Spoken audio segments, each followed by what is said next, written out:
All right, welcome to the stream, everybody. I'm Joe, known to some as Merfolk Joe, known to others, I guess, at this point as Soul Herder Joe. Monday night is Soul Herder night. I'm going to be playing my 60 card list. It's what I've been playing most recently. So I played 60 like everybody else, and then when Urian came out, I played Urian with 80 like everyone else, and most people are still on 80. Obviously, having access to Urian every game is pretty awesome, but I kind of wanted to pursue the build where we use Chord of Calling to try to grab Urian. Sure, with 80, you could also run an extra copy of Urian in the main deck and have it as a chord target. But also when you run 60, you just kind of pack the deck in. You know, you just keep the most important things, trim the things that are slightly less important. Also, running 60 just makes it much more reasonable to run Force of Negation, since you can have a reasonable number of blue cards. Once you start going up to 80, the reasonable blue cards that you can run sort of dry up. CFT has been running 80 with cryptic commands lately. I think kind of instead of force. Also, I mean, cryptic is sort of its own combo with Eternal Witness, because actually there was an old deck called Eternal Command. Eternal from Eternal Witness and Command from Cryptic Command is an Aether Vial deck with very few creatures, actually. And the idea was that, you know, you play Aether Vial on turn 1, turn 2, you just like remand something. Turn 3, you play an Eternal Witness, and then well, you're just ticking up your Aether Vial. Potentially, you could just hold up Counter Magic and eventually vial in an Eternal Witness. And when your opponent casts spells and you've got 4 mana, you counter the spell, you pick up your Eternal Witness, you can vial the Eternal Witness right back in, get the Cryptic Command back, and kind of lock the opponent out that way. And I think he's been doing pretty well with it. There was another person in the other Soul Herder Discord. It's like part of the Toolbox Creatures Discord. It's like a sub channel.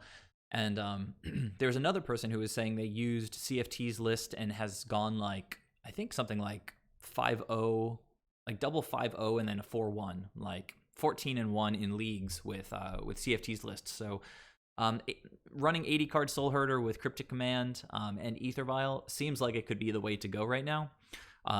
Just judging on it based on their recent results with it. But I've been enjoying this build. I'm gonna probably try to jump into a league tonight and see how we do. I don't know if I'll get all the games in this evening, but I'll do my best.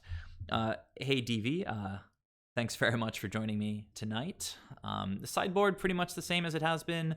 Now that I'm back to 60, running singleton, non-creatures, seems okay. You run packages for every matchup.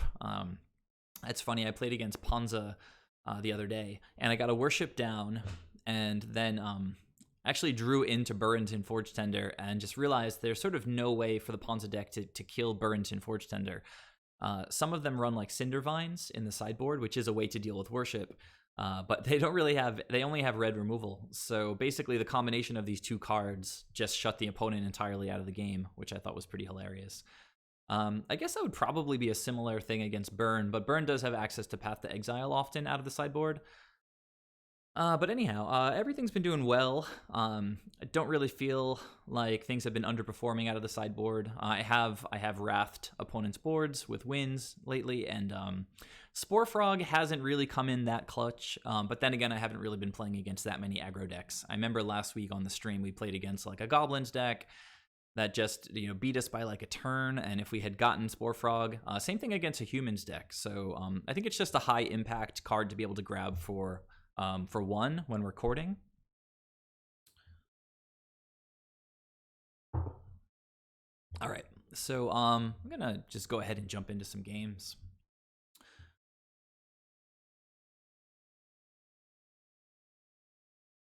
And we'll see how it goes.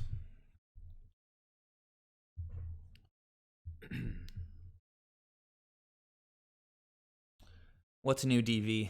Have you been playing a lot lately? Have you been playing Soul Herder, other decks? Not playing at all?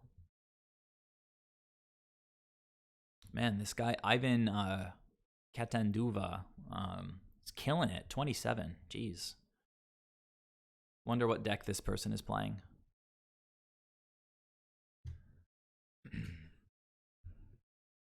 Hey McDerp, welcome to the stream. I'm just jumping into the first round of a league right now. Are you planning to give one of those Ether Vial lists you were talking about a go? Well, not this evening. Opponents mulliganing. Whenever I see mulligans, I tend to think Tron. You know, we've got ramp into Oracle. If it's any kind of combo deck, then I love having the Force. It's obviously land heavy, but we are on the draw, so we're going to be drawing cards. I think I'm going to keep. With the opponent mulliganing, I kind of like where I'm at. Like, if I just imagine that this hand is the same -1 land, like get rid of the Vista or the Tomb, I think that's a keep on a mull to 6, right? So, you know, it's certainly borderline on a 7. Hey, Jackie Chen, welcome. Looks like we've got Arbor Elf in the house, which tends to be a good matchup, but I was just saying in the Discord like 1 hour ago, literally. Oh, God, more lands. So I was saying that every single time I've played against Ponza recently, and this is not a companion deck. It's not, yeah, not a companion deck. They have played turn 1 Arbor Elf, turn 2 Utopia Sprawl into Bloodbraid Elf, and then they hit a 3-drop, like either Magus of the Moon or actually the guy today hit Klothys. So it was turn 1 Arbor Elf, turn 2 Utopia Sprawl, into Bloodbraid, into Klothys. There's 8 mana of spells on turn 1. And I'm automatically pretty far behind here, having drawn that land. But we do have a Force if they try to do something crazy, but I just hope they don't have anything crazy. We're slightly screwed if they get Magus down.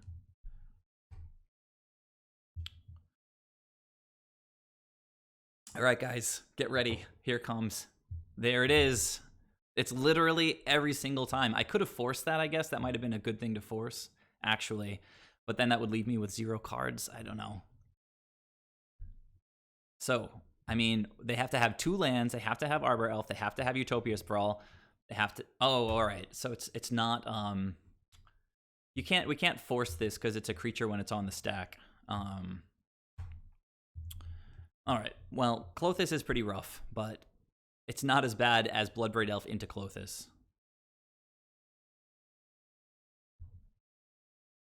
Come on, non-land, please.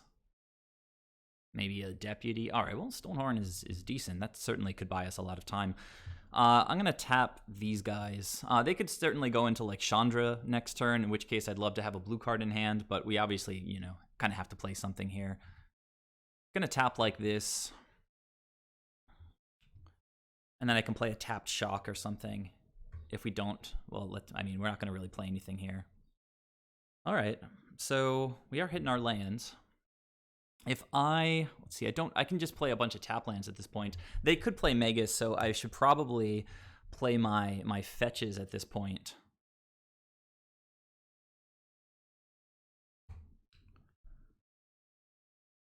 So Klothys is going to let them ramp, so they're going to have access to like at least 6 mana, maybe 7 if they have a land drop. Oh, that's very interesting, McDerp. All right, opponent plays 2 more Utopia Sprawls, Tooth and Nail. This is sort of fine. Are they just going to play this stupid giant right now?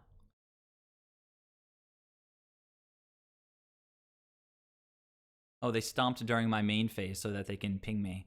I mean, there's nothing I can do. I'm just sort of F6'd here.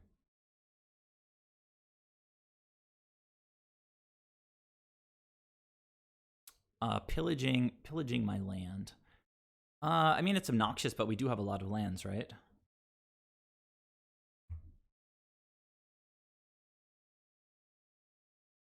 So we can go get reestablish blue-green here, and we'll see what we draw.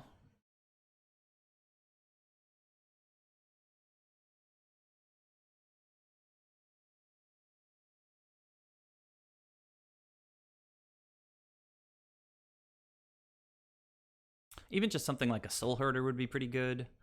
I don't know, Knight to blow up Utopia Sprawl would be good. Okay. Green. Slightly ahead on time.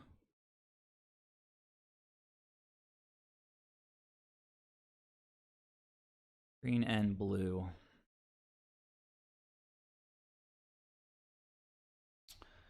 Huh. All right, well, that's something. The question now, though, is do I want to play blue to hold up force or white to hold up ephemerate? I have to feel like the opponent's definitely got this guy. Klothys needs 7, so he's not online anytime super soon, I don't think. I think I kind of have to play blue, leave up force. I don't know. I'm kind of not crazy about leaving up either of them. I kind of just want to play a land tapped, because then I'm gonna have to play a land untapped next turn. So I want my lands to do 4 damage to me right now. I mean, this guy gets to keep pinging me every turn. But then if I can ephemerate this Coiling Oracle, it's pretty good. So and if they like lightning bolted in response, I could just do it right now. I could just attack and do it right now.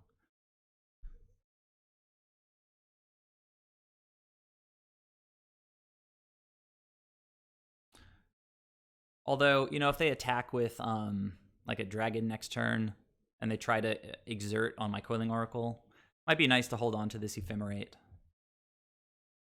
I'm just going to attack and pass the turn. They've only got the 1 card in hand. This guy's in exile. They didn't play a land drop last turn.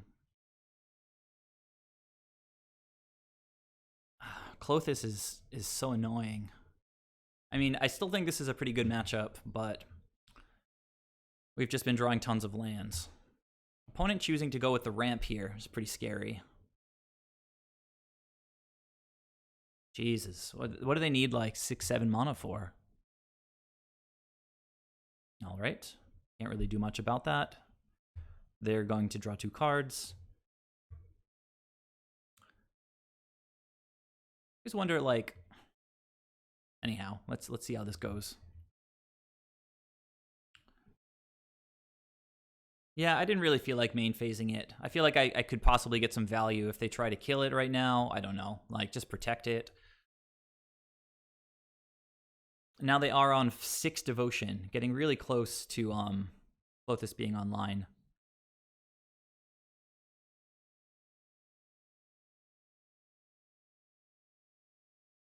So I'm gonna go for this ephemerate here. We're kind of far behind, and I want to try to claw back in. They were on 0 cards a second ago, and if they just drew a lightning bolt, you know, they drew a lightning bolt or a stomp. It's, you know, whatever. It's a card out of my hand, a card out of their hand. So I don't know. As I've been saying, these opponents have been drawing extremely well lately. All right, so seems like blue is probably more important. And we'll just get this Stonehorn Dignitary down. So we're going to need to draw some cards. That was unfortunate that the opponent drew into a lightning bolt.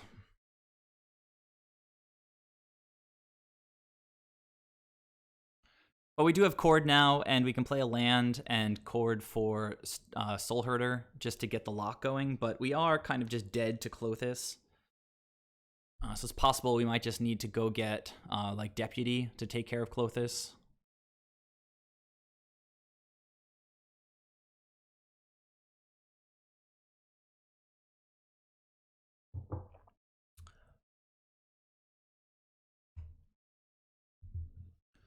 All right, so they can't attack, even if they turn Klothys on. Doesn't really matter. They're just passing the turn here. Why didn't they play their dude? So weird. We continue to draw lands, which is kind of a bummer.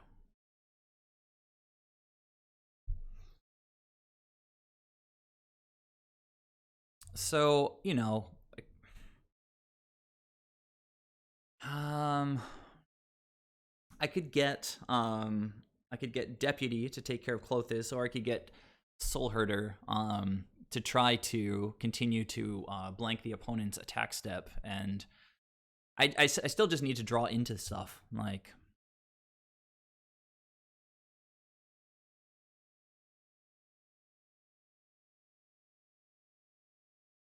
I mean, they always have Klothys out, so getting like Uro is not really like a very good option.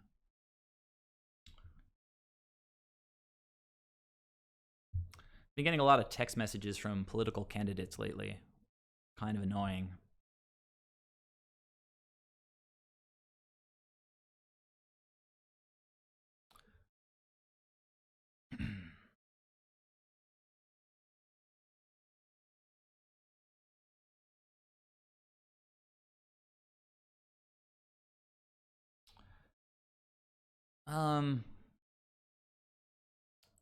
Let's see. If I get deputy, then we have really good blocks anyway right now. Unless Klothys comes alive, in which case, oh wait, Klothys is what I would get deputy for. So I feel like getting deputy here is pretty good. I'm running one path right now.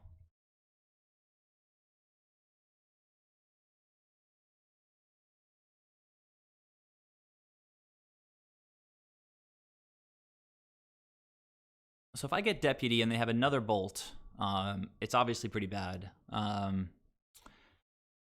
But I feel like I can't just keep leaning on Soul Herder here. If I get deputy, they don't really have attacks right now anyway.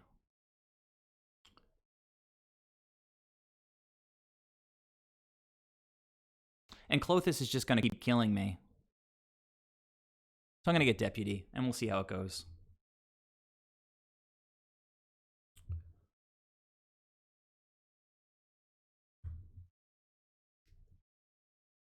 Yeah, so I have one path. Post board, I have like the list is over here. If you guys can't see or haven't seen it, that turn took like a little longer than it probably should have. So now I imagine they're gonna play like that Glorybringer, and we're just gonna get wrecked.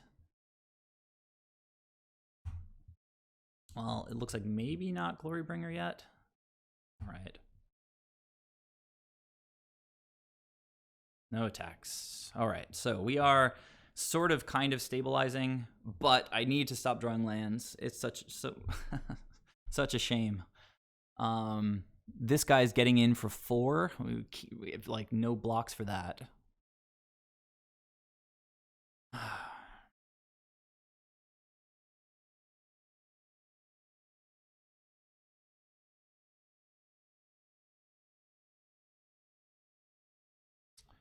This was literally what I used to consider like our best matchup.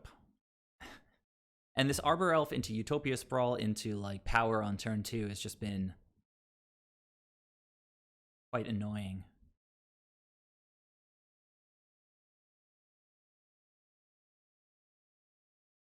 Yeah. So when this guy becomes targeted by something, he deals 2 damage. So I have to take it now. Don't really see any reasonable blocks. Hope that I draw any creature or cord or something.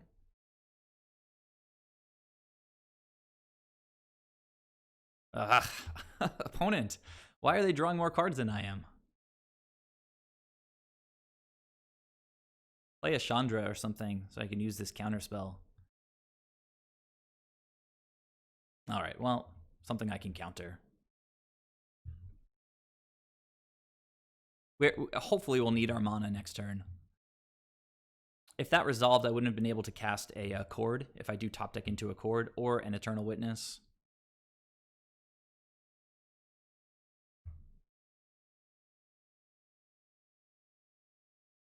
Come on, deck. There we go. There we go. All right. So now I think it's got to be, let's see, 1, 2, 3, 4. So I've got 8. I can go max. I can go Urian here if I want to, but I could also just go. Let's see, Eternal Witness.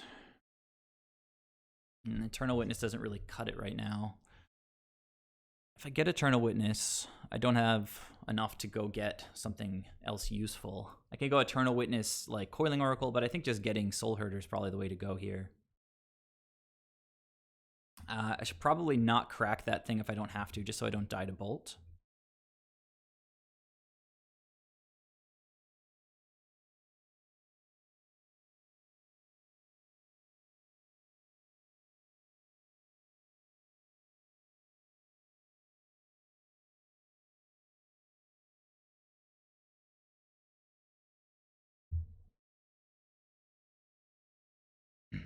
All right. So, I mean, they can draw any number of scary things off the top of their deck, but we're doing our best.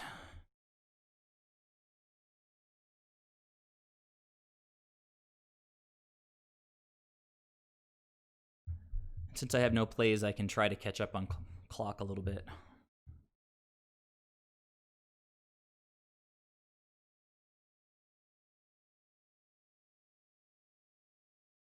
I don't have Thassa, but we're at the point where like a lightning bolt would just go to my face, I think, anyway. So Ephemerate is a bit of backup. So continue to just pass the turn. Throw the Soul Herder. Again, try to gain on time a little bit to the extent possible.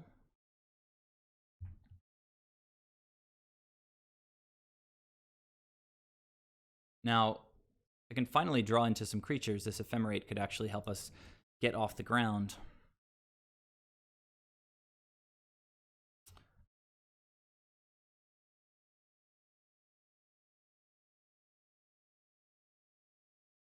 Okay, opponent's drawing lands too, so let's go deck. Okay, all right, gonna gain some life. Don't really care about blowing anything up right now. Gonna continue to hold up Ephemerate and blink Stonehorn.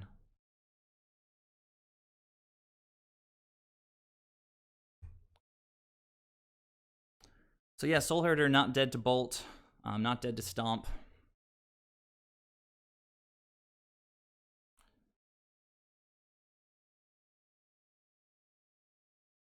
I just need a bit of card draw, and we should just be off to the races.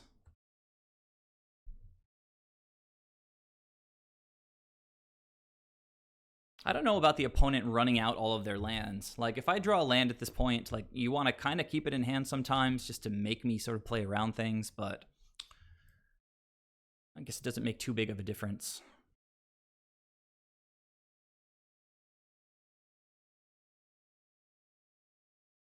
I was playing against a guy earlier today. Oh god, what is this? It fights, and whenever it attacks, it does stuff. Return target human. It gains indestructible. Alright, so they can activate that and return a human to their hand, which is Pyromancer, I guess, right? Alright, so I'm going to have to Ephemerate one of my dudes.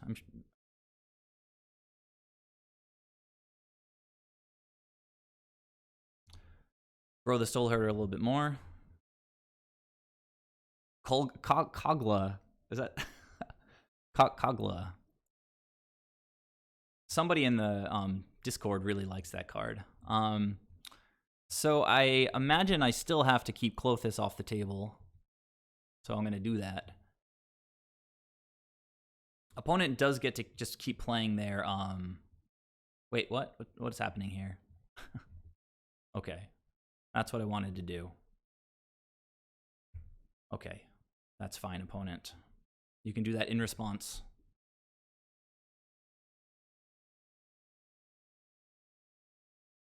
Alright, so Kogla dodged for the time being. And Soul Herder is sort of quickly getting to the point where we can kind of block Kogla. Although, hopefully they won't be attacking anytime soon. Opponent does get to draw 2 cards here, though. I don't know, man. Like drawing 2 cards is pretty good, right?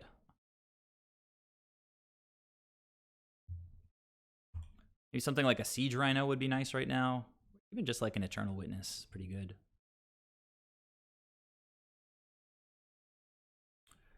I mean, the only really decent target here is the Knight, I guess.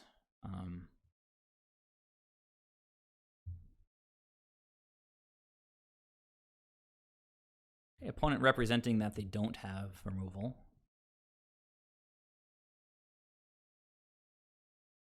Okay, not the best top deck, but it's okay. Soul Herder is going to be an 8/8 in a moment.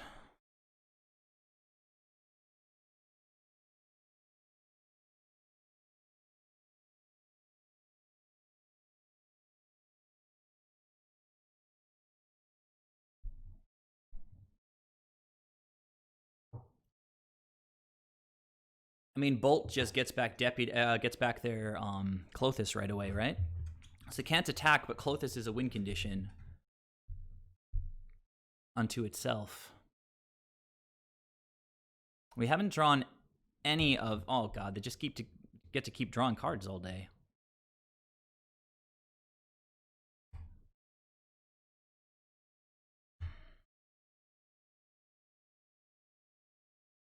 And we only have 3 basics here, so stuff like Blood Moon is still kind of obnoxious. They pitched 2 pillages. Those elementals aren't too scary since they can't attack right now. Okay, they're returning the Pyromancer again. I'm going to F6 because I can't do anything. Let them run out their clock a little bit.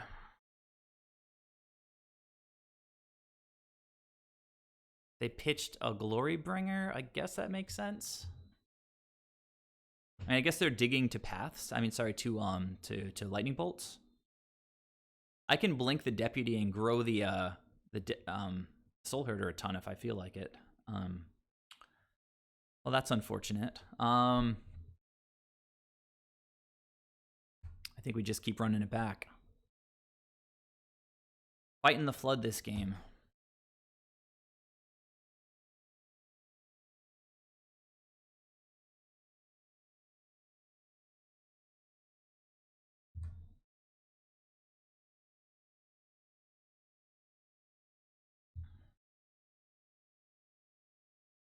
Pulling within 30 seconds. Is the opponent slow rolling a bolt here or a stomp or something? What's going on? Oh, they're just returning a Pyromancer.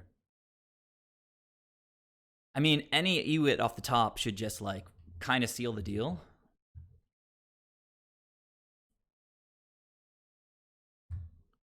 So we've got one more chord left in the deck. We should have 3 Eternal Witnesses. We should have a Urian, which would also just be kind of bonkers, I think.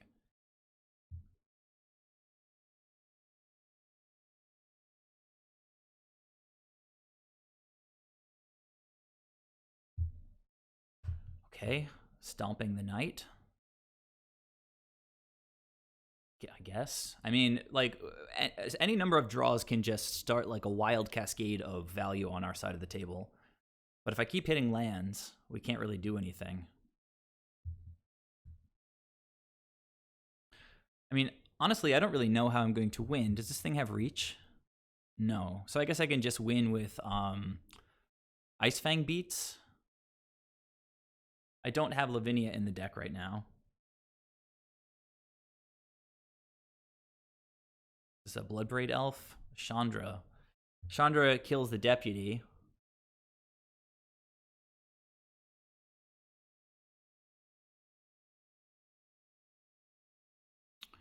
But if we can get access to our graveyard,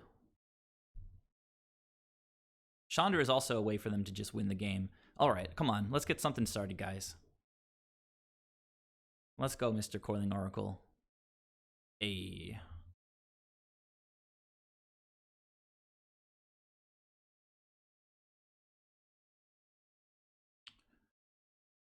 Could have slow rolled that, but I'd like to use my mana here if possible. Still not really quite unlocking the value chest yet. And Klothys is back online as like a win condition, so I'm a good deal ahead at this point on time. Nah, I don't have Lavinia in the main deck, so at this point, just gonna lean on the opponent wasting their time and potentially getting access to my sideboard, my graveyard. All right, well, Deputy is out of the game at this point. We do have Exalted Coatl here to be able to get into Chandra. So if they don't have a flyer this turn, Chandra should hopefully be off the table. We see there's 2 Glorybringers in the... Oh my god, they have the Magus. It's going to probably slow us down a little bit. Well, Magus kind of wrecks us, so I need to draw removal to deal with that. Alright,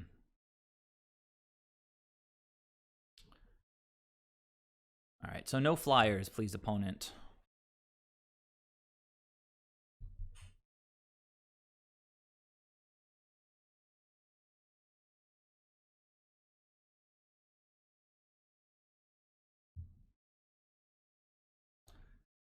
Could have swung with birds. Good call. Hey, that's a good one. So I'm gonna actually just rip that right now, I think. Actually, hang on. Let me go to combat first.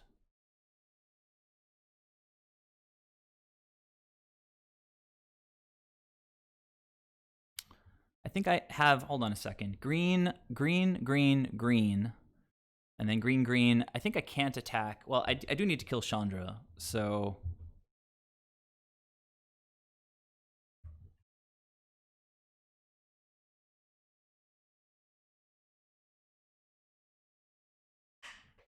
But I don't have a lot of... Oh, God. Do they have another bolt? I could have cast main phase Witness, but then they could have done this in response.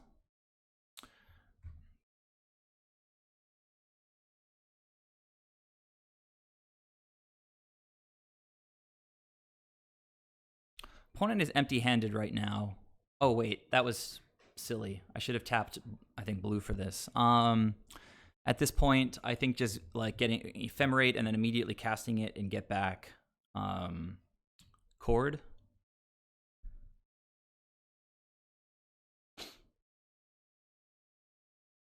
But I can't cast Chord straight away.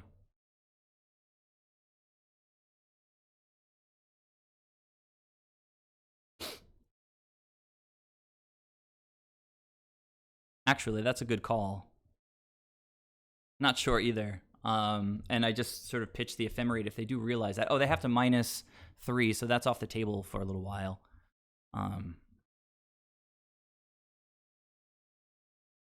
I currently can't cast the... Oh, I could blink one of my green guys to be able to Chord. That actually seems really good. But I have to blink Stonehorn, right? Otherwise, I'm just toast.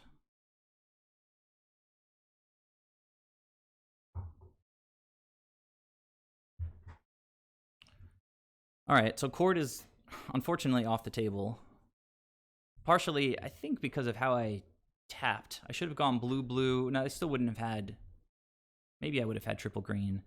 Green, green, and then blue. And then I would have had green, green, blue. Then I should have had green, green, green to be able to cast Chord. Yeah, I think that was just a mistake on my part. But I can get Siege Rhino and try to start Siege Rhinoing.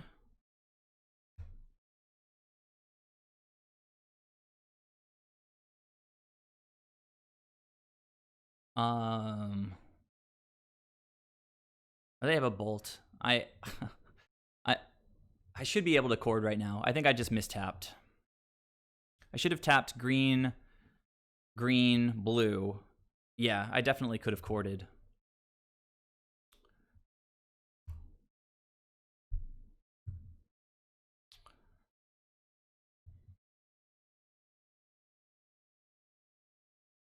So putting myself dead here when I didn't have to be.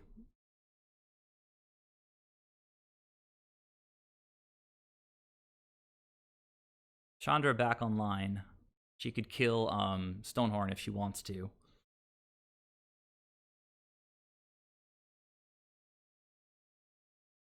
I mean, between Chandra and Klothys, I'm pretty sure we're just dead, but the opponent is like 2 minutes behind at this point.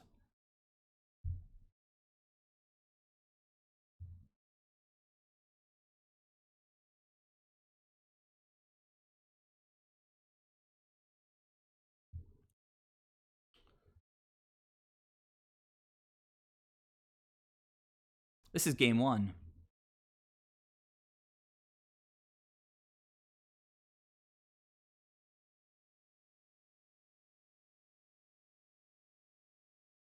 I mean, I could just get Urian here. Seems like a pretty sick combo with Soul Herder. But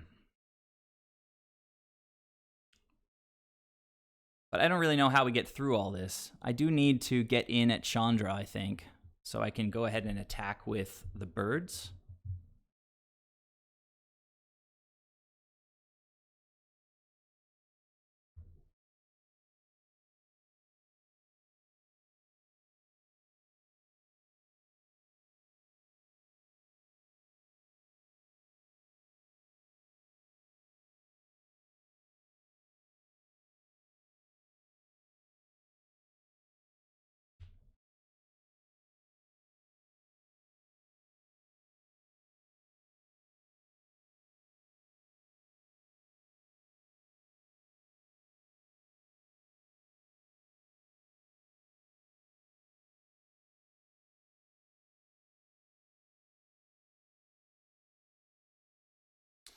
All right.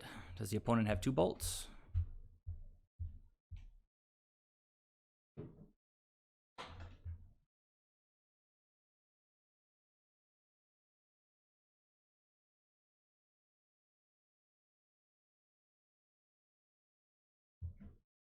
Stop, stop, stop. Don't pass priority past this. I'm gonna play the Coiling Oracle as well.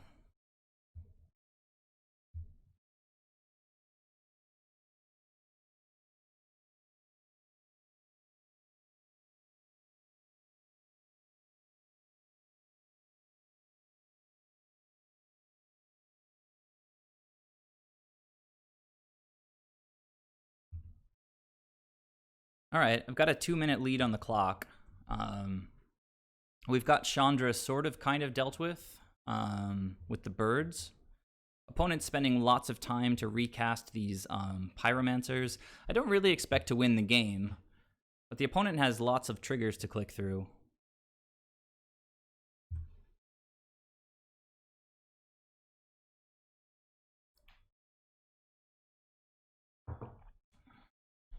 Oh, did they just find a Glorybringer off the top? Now, they can't attack, but they do have blocks for Chandra now.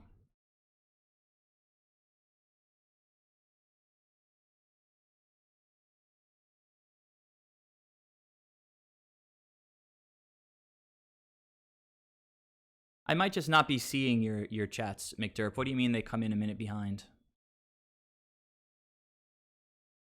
I'm definitely bringing in Worship next game, and Burrington.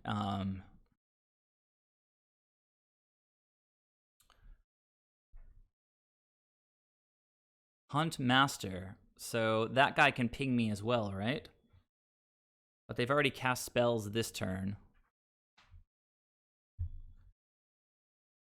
And Scooz is not a huge problem, right? Why is Scooz a problem?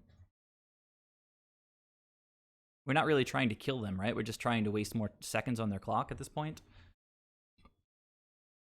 I think that's been the plan for like the last 5 minutes. I don't have wins in the deck, guys. So opponent is going to kill Stonehorn. I think they realize they should have done that a long time ago. All right, so Eternal Witness off the top, Ephemerate off the top. Let's go deck. Oh, we have an Ephemerate right here. I mean, I'm doing my best, guys. It's just I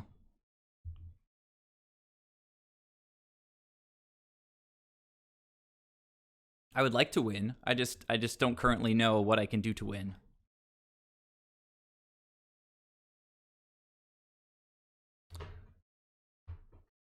Ah, the Scooz. That's right. Coming to get me. All right, so now we need a top deck. That's not going to do it. So they don't have a flyer, so I can attack Chandra down. I kind of want them to use Chandra anyway. Let me go ahead and attack Chandra.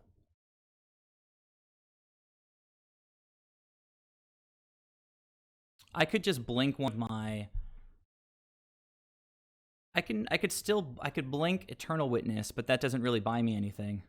Oh, they do have a flyer. Look at that. But it still takes time off the clock.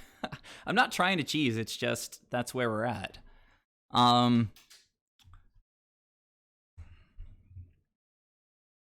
Just trying to play the game. Pretty sure I'm dead to combat, so blinking Siege Rhino isn't very valuable.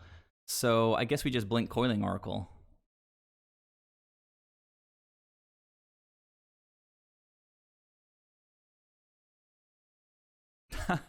All right, Uro. We just show our opponent that we're playing with Uro. But they've already got Graveyard Hate in the deck. I'm probably going to sideboard out Uro because it's just as a singleton. It's so easy for Klothys to just deal with permanently. Opponent under 7 minutes in game 1. And they're going to go ahead and activate Chandra even though they're completely winning. I think they found the Bone Crusher, so it's just 2 to my face. But, okay, they got me. Oh, yeah, I guess Chandra just kills me. Okay, well, that's game 1. So the name of the game is Defense in game 2. So, defensive cards. 2 Pithing Needles, Burnt in Forge Tender. Worship, absolutely. What happens with this deck is they don't see me play any artifacts or enchantments in game one, so they're definitely not going to bring in like Cindervines unless this guy happens to have played against me before. So Worship could just lock the game out if I draw it.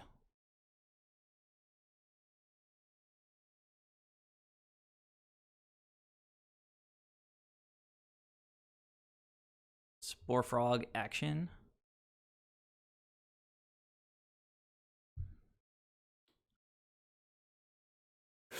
I mean, look, what's the chances? I have like 100 followers. So if the opponent is watching me, then hello. Thanks for tuning in. All right, what am I taking out? I don't think we really do much with Force in the matchup. If they land, I'm still going to try to play around Blood Moon and Magus. So we take out all our forces.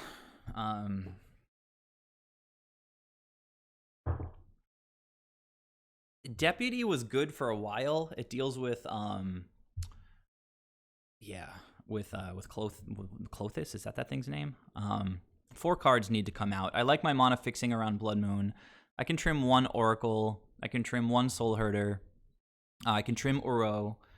I have Celestial Purge. I have Winds of Abandon. Maybe there is a lag between my stream and you guys, but it's not. It's just normal stuff. So I need to trim 1 more card.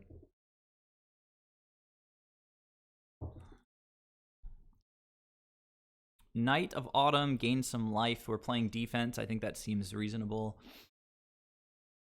Venser. Venser's a win condition. I kind of like keeping it in. We'll trim 1 Witness. I don't know. We've got our chords. We'll play it like that. All right, so we got to hang on to our lead on time, like not sink into like slow play patterns. This is snap keep. Keep.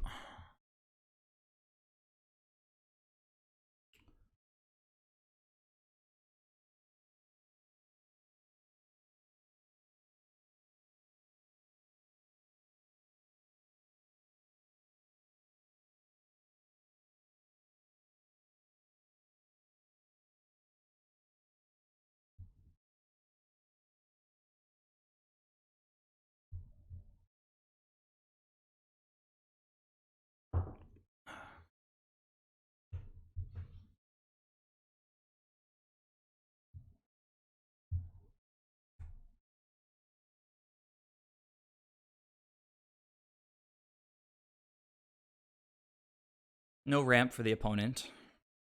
Some basic lands would be nice, so I don't just get completely wrecked. There we go. So I'm going to get blue here.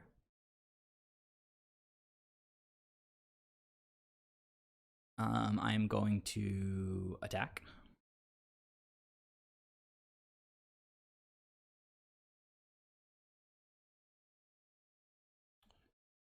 And I'm going to play Charming Prince, and I'm going to scry, I guess. I could gain life, but I think at this point scrying is probably better. We'd love to see some snakes.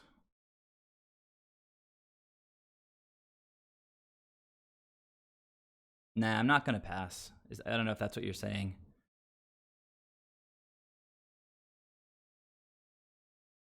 They almost certainly have a bolt for Prince, but I think Vista is going to go to the bottom. Oh, opponent's just scooping. They don't like how that game is going, so... No, I read it as them holding up like Bolt or something, right?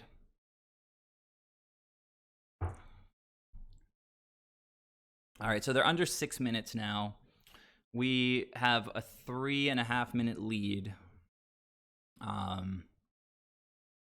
We are on the draw now. Does that change anything?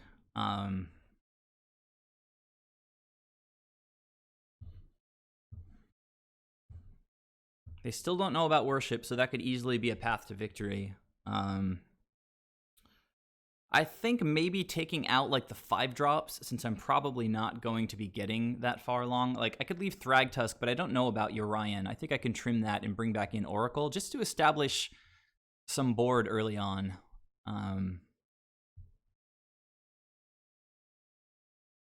Disdainful Strokes. I mean, what is it? Does it have like one target in the deck or two targets? I mean, it hits Glorybringer and it hits Kogla.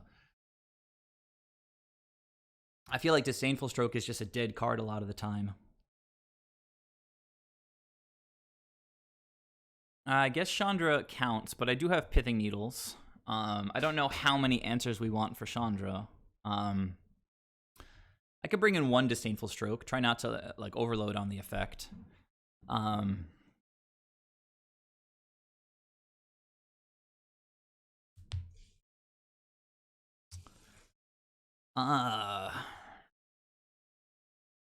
Maybe I can continue to trim that one Oracle. All right, let's run it back. Heads down.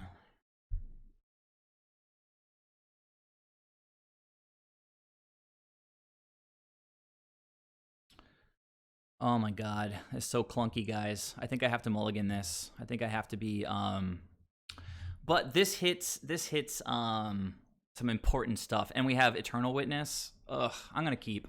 Let's do it. Opponent mull to 6.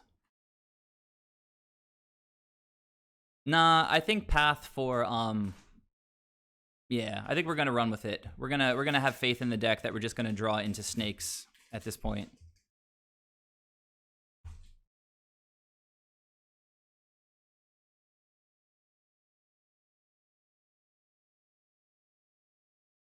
We've got the basics. We've got our basic lands, so like Magus doesn't do anything.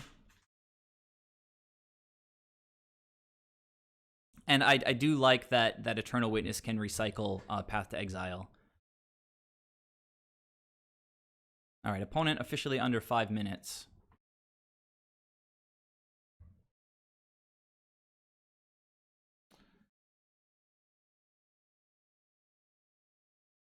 Not even attacking with our Arbor Elf. What land do I want to get here? Just get basic plains. I think is fine. I can't play a snake then next turn if I draw it, but I was feeling like I wasn't going to be hitting into a snake, so I'll get green here. Maybe they play something that I want to path, and then next turn I can just Eternal Witness. Eternal Witness, get back, path. I could have also played blue there to hold up Disdainful Stroke if they're representing Glorybringer. I could have countered it, but I can also just path a Glorybringer. Triple Arbor Elf. So we took out Deputy, I'm pretty sure. We did not take out Deputy. So Deputy is a thing. They're certainly going to get in for 4 here. 2 here, I think, right? Since kind of representing that they have nothing. So in this case, I feel like it's almost better to path one of them to take less damage and then get the path back next turn. But whatever. I'm going to take 2 for now. Seems like you guys are pretty out of sync with the actual magic here. Oh my god, that was insane.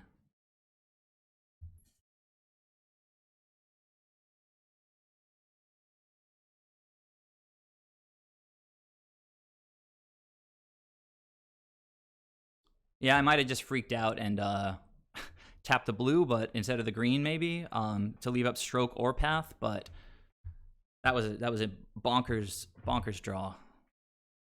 Yeah, like if Chandra resolves here, that would be problematic. So now I think I have to take the 3 still. Yeah, I did tap wrong. That's my bad. I'm rushing a little bit too. I don't want to give the opponent a chance. Pithing Needle again. Okay.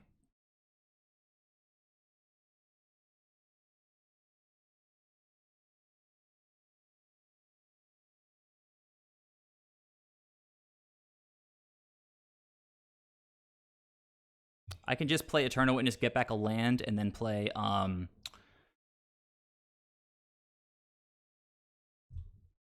what is this Chandra called? Chandra Torch of Defiance, is that right? Can you guys please confirm really quick?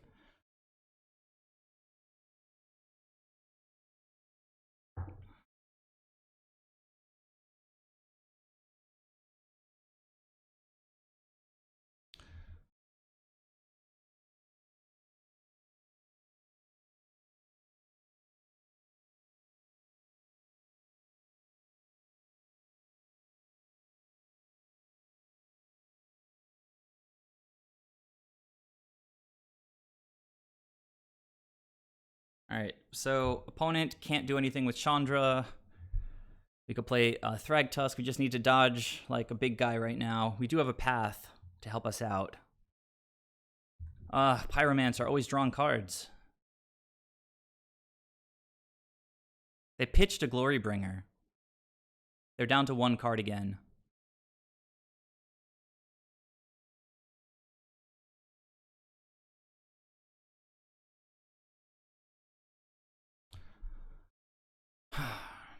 Okay, we gotta play Thragtusk, build towards this Chord of Calling.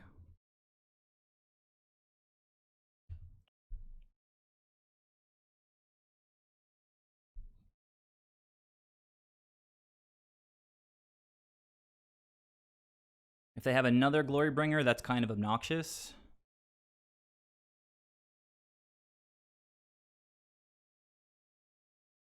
Choke gets exactly 1 of my lands.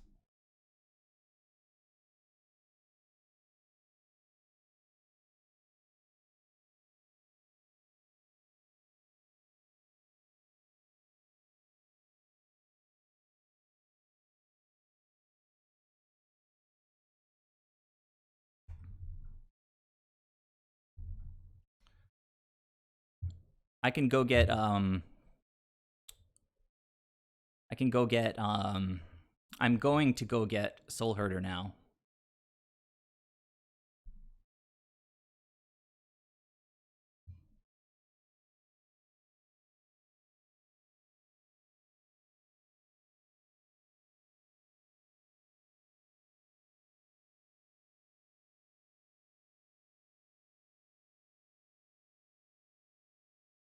Get that trigger.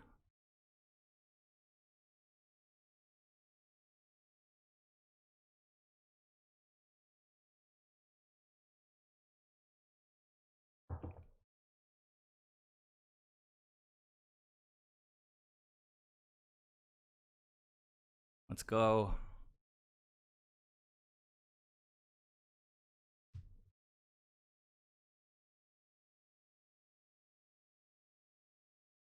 Hopefully they've got a opponent is saying Americanao Julio que gana con tiempo en esta caga de juego.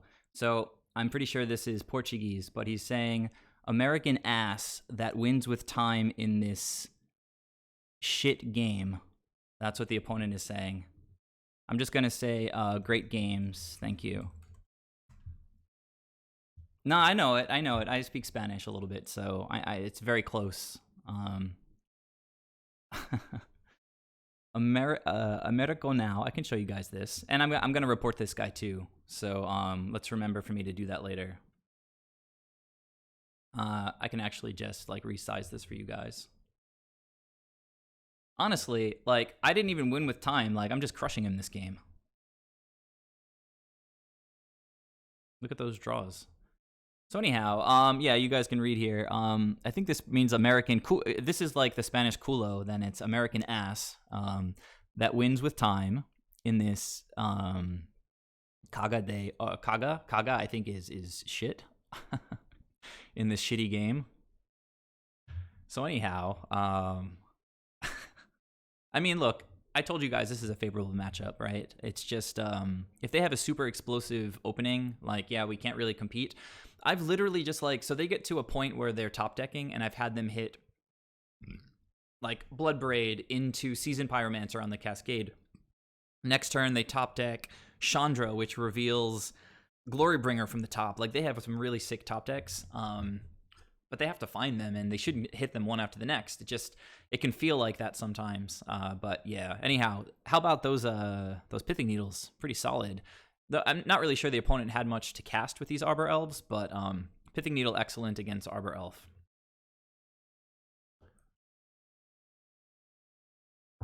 All right, Salt in the first round. This opponent does not have any trophies currently.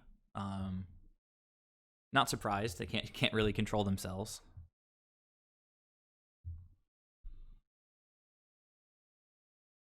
I mean, honestly, like if we have a Stonehorn lock, like what are we supposed to do? Am I like in the first game? Am I supposed to just scoop and like save the opponent 5 minutes of time? Yeah, that's true, Paintball. They did pitch a Glorybringer to Seasoned Pyromancer, so it was a big deal, I think. I mean, the reason that game one went as long as it did is that they had nothing that they could do against the Stonehorn. So until I see them actually win the game, I don't really see a reason to scoop. It's not like if we were playing in paper, I think I probably would have scooped at a certain point just because I didn't really have a win condition in game one. I took Lavinia out like 2 days ago to play Thragtusk, just to mix things up. It was in some matches, Lavinia was feeling a little bit redundant with Stonehorn. I know that they're different, and I've been playing both in the main deck for a long while. This is risky. I don't have a blue card to pitch to force. The opponent is keeping on 7. We don't even have a 2-drop to play. So I think this is unfortunately a mulligan, though it's really close. If one of these ephemerates was a land, I'd feel super fine keeping it.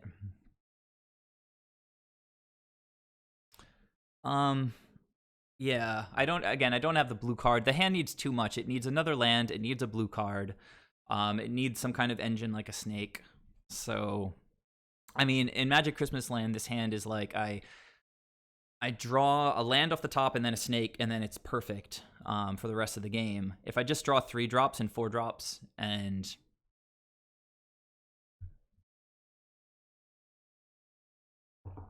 so yeah, I'm going to go ahead and mulligan. It's like, oh, this is so much better. Thank you, deck.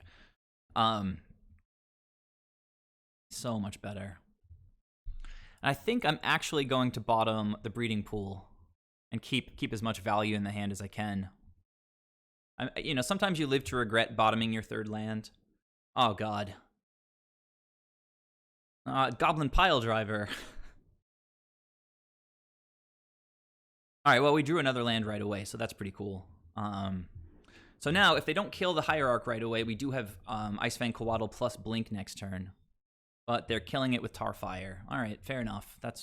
This looks like it might be like more normal goblins and not combo goblins. Pile Driver's not super scary without an army behind him. Well, we are going to want to stop drawing lands at some point.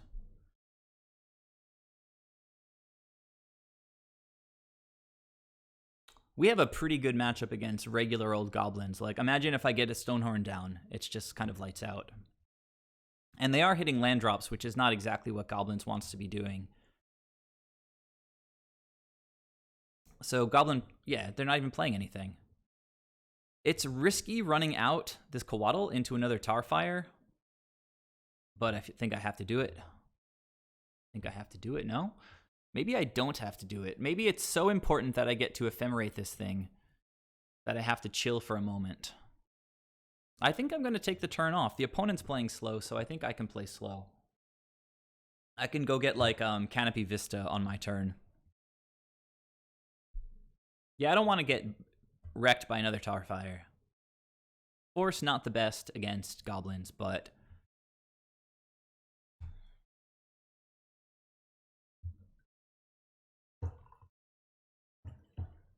Are they going to Tarfire my face? Oh, God. Green mana.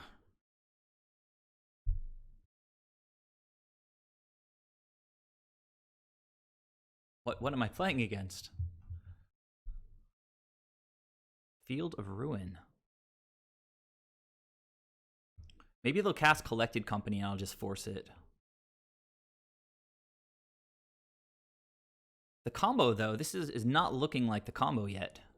Like, in any shape or form. Well, that can be a combo piece.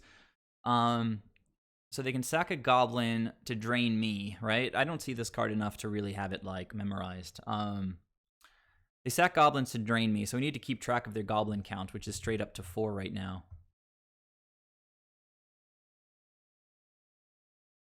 Does open the door to just jamming this Coatl with Ephemerate right now, which is nice.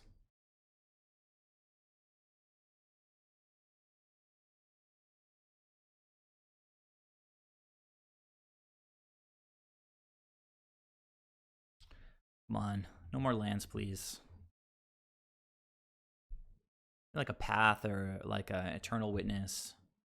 There we go.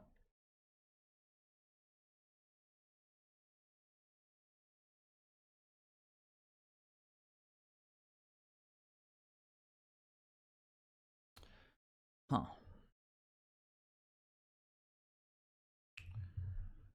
I can go like eternal witness, get back, ephemerate.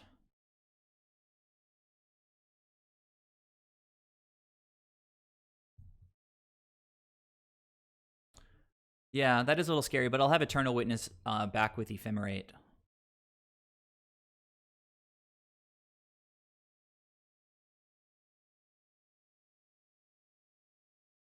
Two forces against a creature matchup is unfortunate.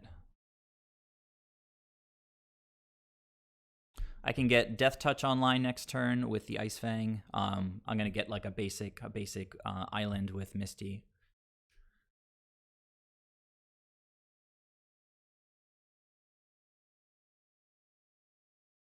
Opponent's like flooding out a little bit, I think.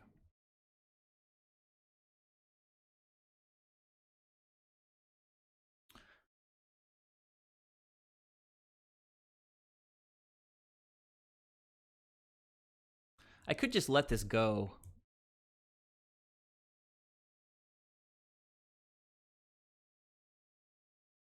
But I don't want to.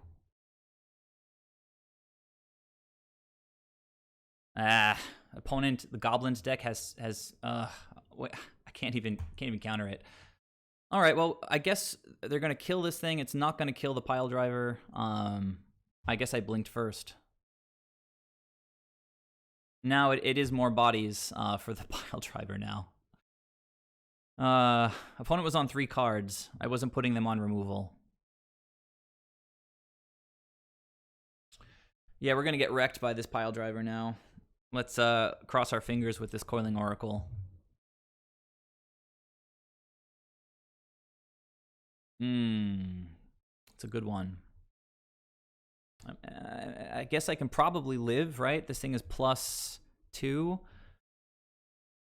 So 8, 9. Try to not die.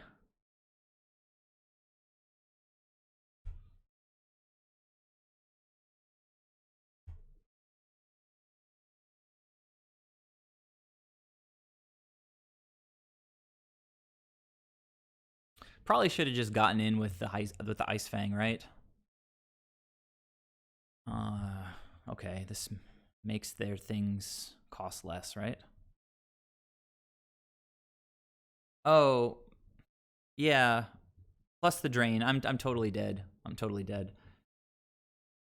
Very dead. Yeah. Okay.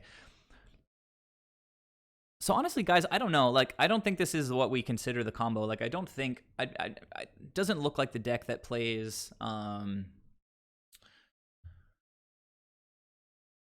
like Mimic and Goblin Ringleader. Although they almost certainly play Goblin Ringleader. I could draw into a path, right? So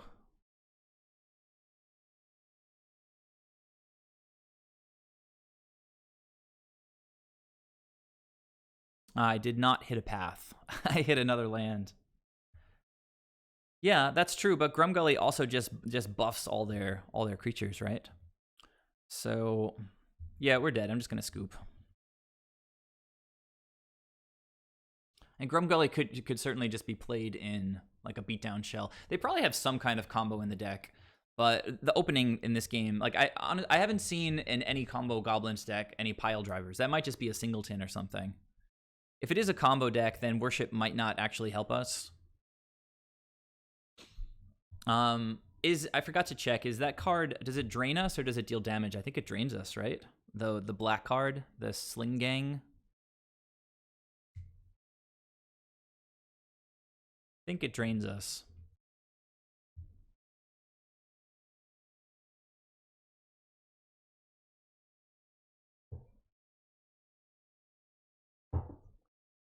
Pithing Needle is decent. You can name their sack outlets. In that game, it could have named the Siege Gang, whatever it is, the Sling Gang. Burrentian seems okay. Spore Frog seems okay. Teferi not that okay, I don't think. They could play Ether Vial, so Collector Oof could be reasonable, but I don't think so.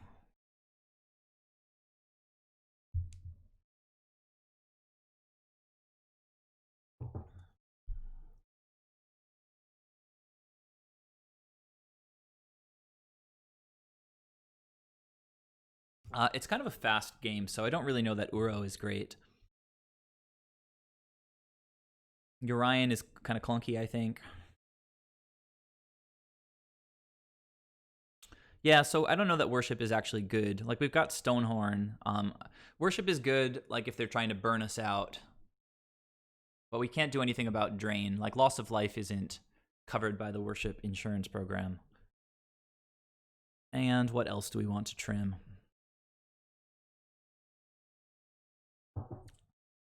Like, they're trying to do busted stuff, so I'm not going to trim any Soul Herders. Like, if we get to do busted stuff, like, that's one of the few ways we're actually going to beat this deck. People are expecting Goblins to get, like, way bigger in the metagame after M21 comes out because of that new, called, like, the Sneak or Spook or the guy, like, looking in the window. I kind of like Venser. I don't really want to cut it. But I'm going to. I don't know. It's a bad decision. If they play Cavern, then Venser is like one way to slow them down. Also, bouncing lands. I've beaten Goblins with the land bounce approach before. Blah. No lands. One land is gonna have to be a keep. Tarfire, be damned, I guess. We'll put our 3-drop to the bottom and cross our fingers.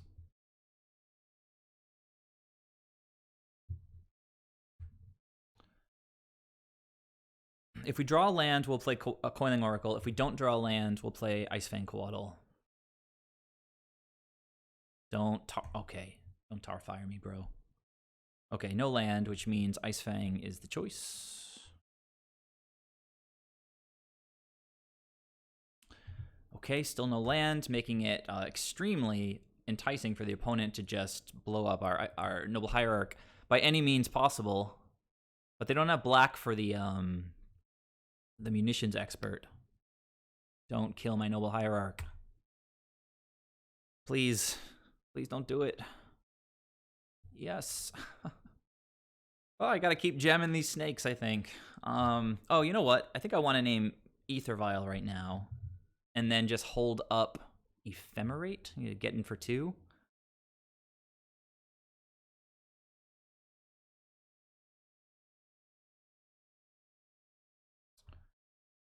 If the opponent is stuck on lands, Pithing Needle is a way for us to kind of get back into this.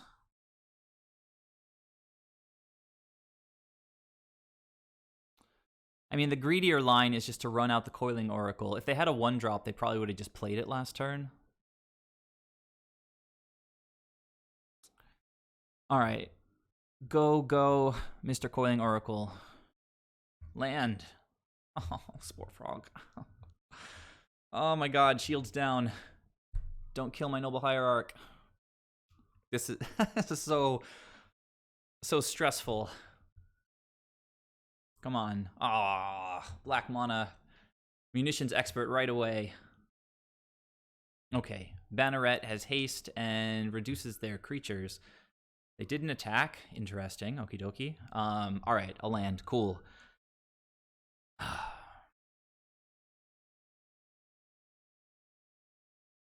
Okay. So, guess I have to get white here.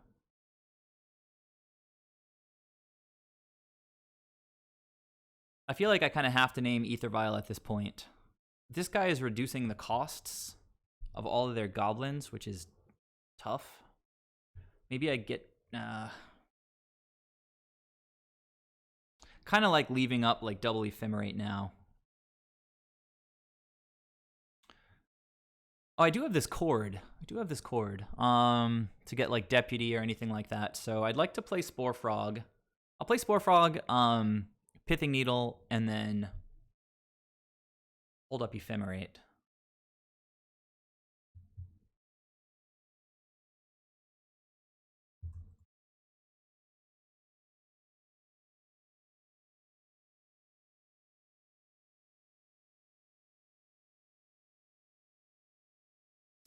I'm not gonna block with the Ice Fang, and the opponent didn't attack, so I feel like I'm pretty safe to just attack with my dudes here.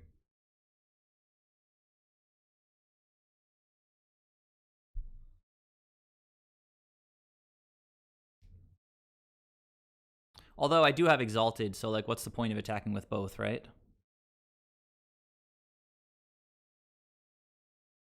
Opponent's just gonna play out like the combo right now. It'd be pretty cool.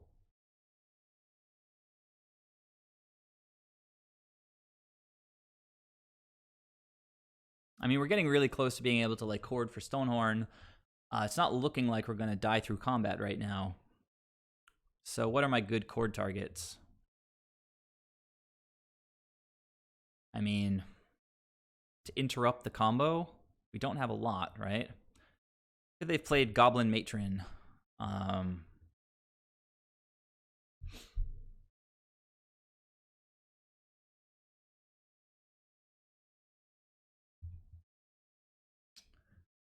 Maybe they're going to go get the like play defensively. Maybe they'll get like the munitions expert, in which case that's sort of amazing for us since we do have the Ephemerate in hand. But I don't even know what they would want to kill. Like, we don't really have good targets right now.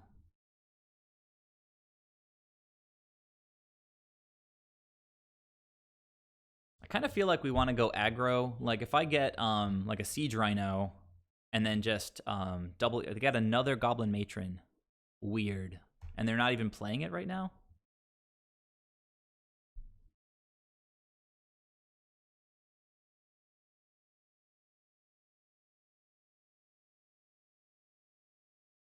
So weird.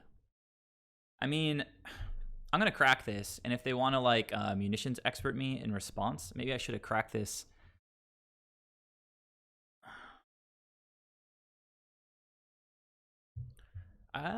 Should I go for one of these ephemerates? Would you guys go for this ephemerate now? I'm really curious.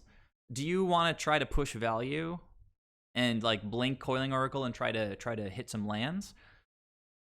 I think I might as well, right? If they have like a Tarfire or munitions expert, like get it out on the board. Show us what you've got.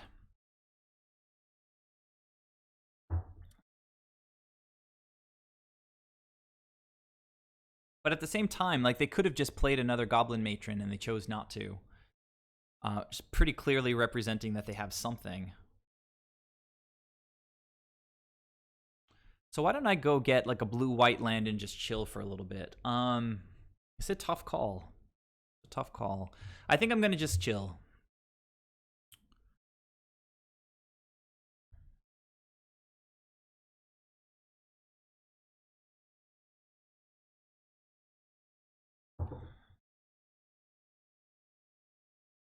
Yeah, now we do have Xaxes to chord for Rhino. If I play the Coiling Oracle, we're one short, so I can't really do that.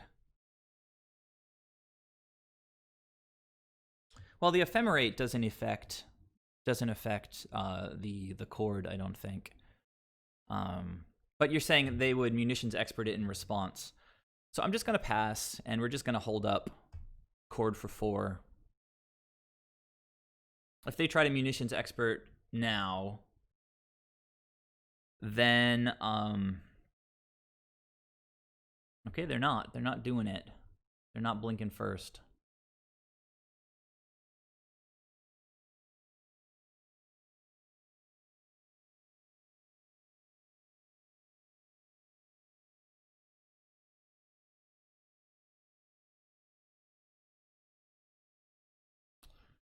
Well, it's actually a pretty interesting match so far. Opponent playing the land, revealing the Goblin Matron that we know about already.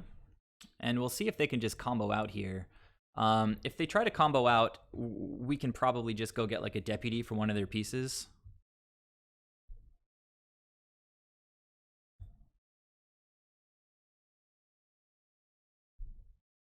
Oh, God.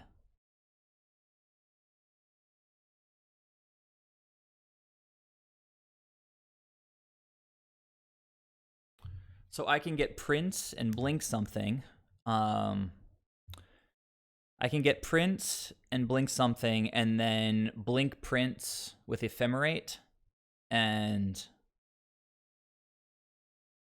the white pro white. I think I brought that in, right? It does. It does for sure. I did bring it in. Seems like saving our board is sort of worth it, right?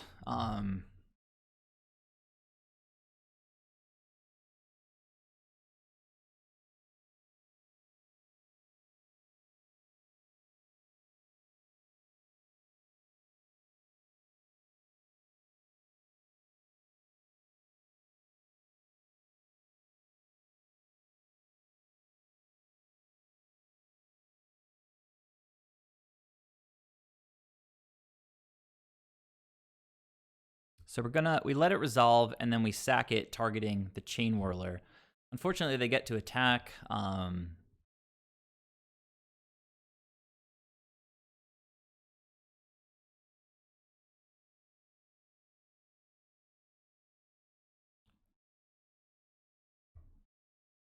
Oof. All right. Well, that was a good call.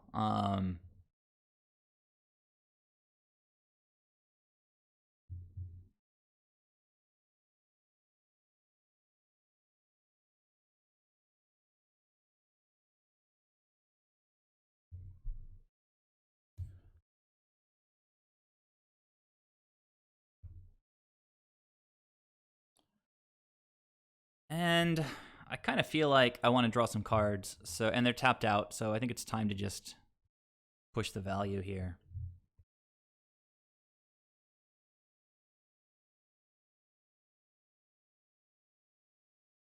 Like the combo deck wouldn't run Goblin Chain Whirler. I don't know. It's so weird. Chord is amazing. That we're now at into Urian territory. And we just ramped. Okay. So I could also just go get Eternal Witness and get back Ephemerate and get back Burrenton. Seems pretty decent.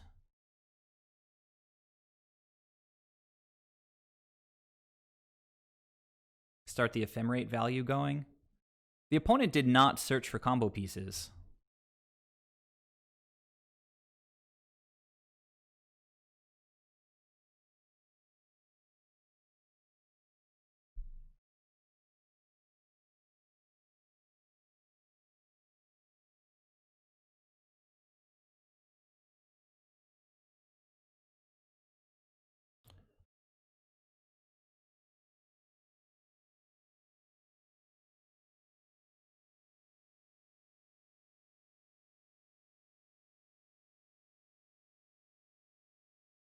That's a good one. All right. Opponent knows about it, though, unfortunately.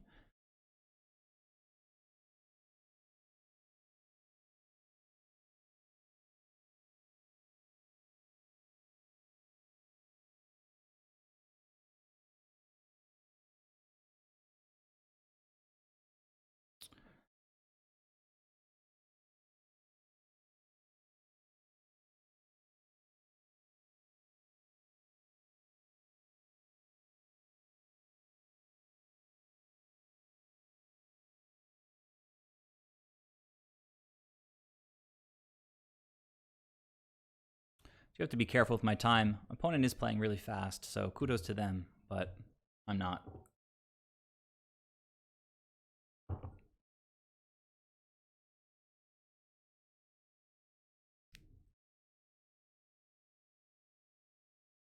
The thing about the combo version is like Burrenton can't stop like the red cap combo because it can stop it like once, but it just keeps recurring.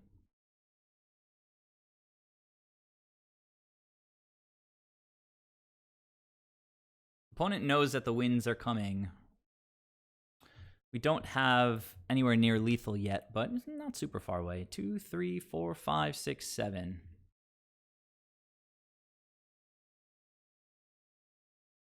We've got the Ephemerate Rebound coming, which will grab the Ephemerate, which can then grab a Chord, which we can then sort of play defensively with. If they try to play out anything approaching a combo, we can go get Deputy. I kind of like just getting rid of their board because Goblins is like a critical mass deck. Yeah, this past turn was a pretty neat turn because I had Xaxes to play out the Coiling Oracle, and then cast the Cord, get back Witness, get Ephemerate, play Ephemerate, and play Burrenton.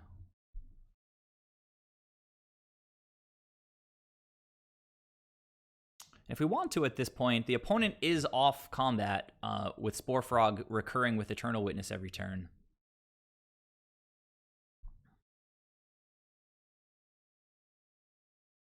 Okay, things cost less. They have haste. I can, of course, sacrifice the Spore Frog. Opponent seems like they want to go all out, but they might be forgetting about the Spore Frog. Let's see what the opponent gets here.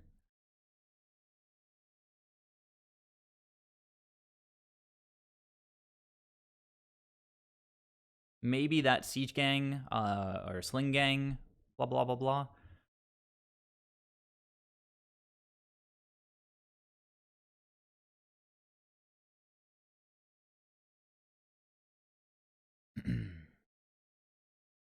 I think that the munitions expert kills with damage, right? So if I want to, I could sacrifice the Burrenton to sort of counter that. All right, so they have the Sling Gang. So we're going to counter all their combat damage.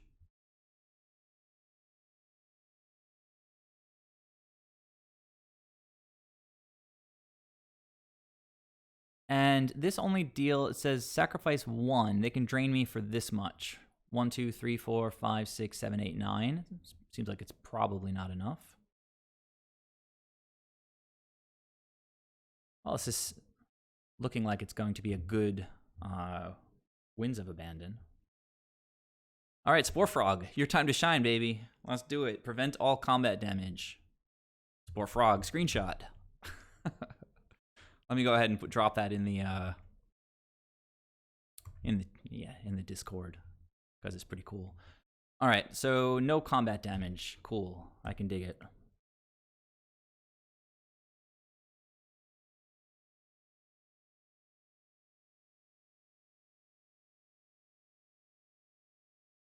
Ephemerate.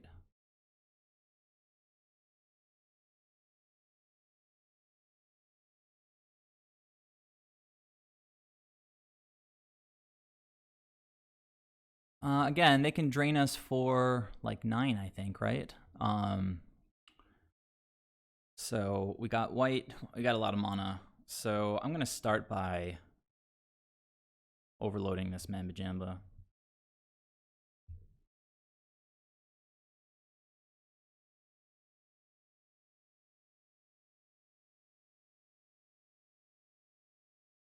You saw it coming, opponent. All right, they're going to start draining me. Burrenton can't do anything about this because it's not black.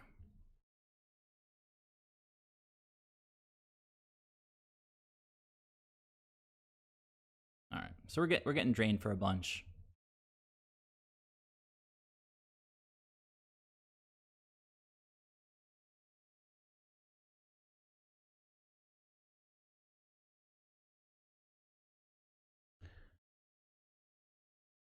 Which is honestly pretty good for them. I kind of feel like I want to cast Ephemerate, get Cord, and then just... Well, I can't get... Is there like a 2-card combination in their hand that could deal 6 damage to us? Like double Lightning Bolt, I guess? I'm tapped out below the point where I could play Soul Herder. I'm saying I kind of feel like I want to... Cord for like even just the night, just to gain some life and be a little bit safe. We're gonna have all sorts of rebound value coming, I guess. I gotta kind of hustle, I think, a little bit. Why am I cracking this now? Oh, because I need mana. Let's say if they have like a bolt for Eternal Witness, that would be a bit of a blowout. So here, as I said, I think I'm just going to get Cord and gain some life.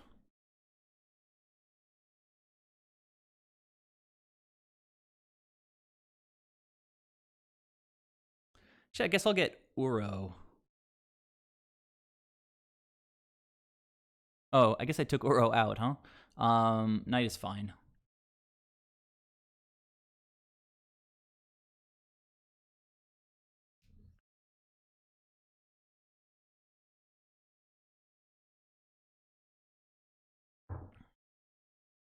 So now we're facing the same situation where like I'm gonna time myself out. Okay, ringleader immediately rebuilding their hand, but they found nothing except Tarfire, I think. Yeah, they found a Tarfire, which is kind of unfortunate because it blows up our... Oh, this guy has haste. We're going to trade.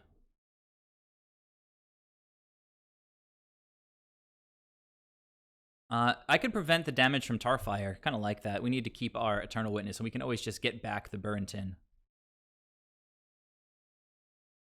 All right, opponent. Tarfire away.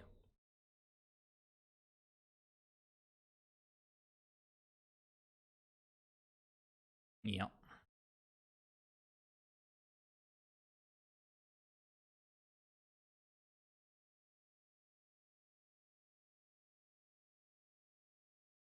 All right, now this turn is just going to be an ephemerate turn, I think. Let's see. Oh, hey.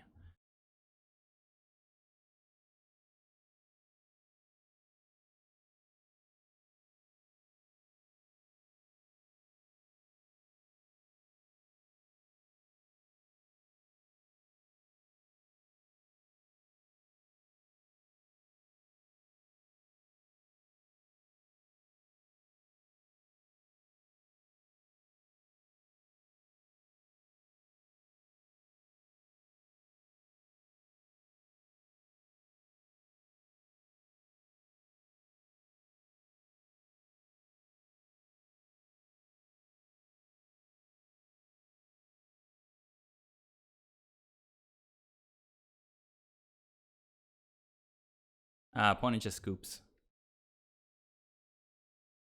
So, not combo goblins.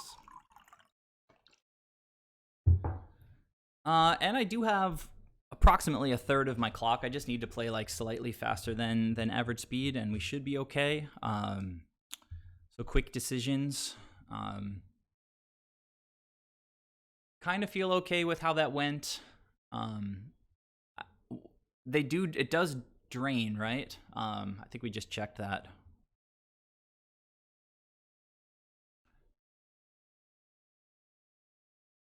I know they gained life, for sure. So, yeah, losing life. Unfortunate.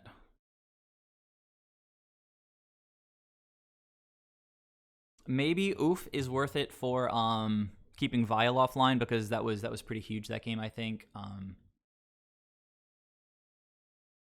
I did kind of want to draw Uro if it is just a beatdown kind of situation. But I don't know. It's kind of maybe Worship is worth it. I don't know. I feel like we've got enough to deal with. We've got the Knight and we've got the Pithing Needles. Remember that we can name Sling Gang with Pithing Needle.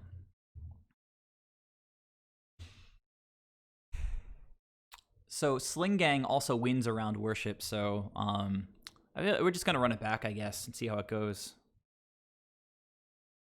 Maybe I want to bring in Oof, because what if they keep a hand with like one land vial or whatever, then Oof is just like kind of a way to like auto win. And I mean, Spore Frog was awesome that game. Thragtusk, probably good enough. Maybe I can trim one Oracle.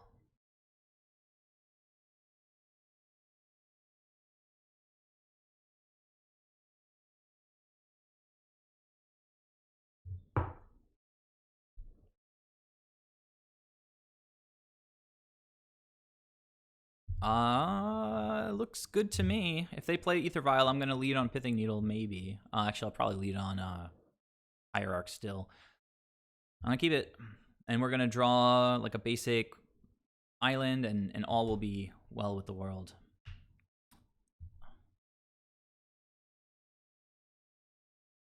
Maybe I just name maybe just play Pithing Needle right away. But we haven't really seen 1-drops, so Just getting the Hierarch out, it's hard to argue with, right? I can also just play Collector Oof if Hierarch somehow lives. So we're hoping that the opponent is light on lands. Playing basic Swamp out, it kind of indicates that it might be light on lands, because it's kind of a weird land to run out. Well, they have a pretty sick land there. And they have a Munitions Expert, so kudos to the opponent. We do need to draw lands.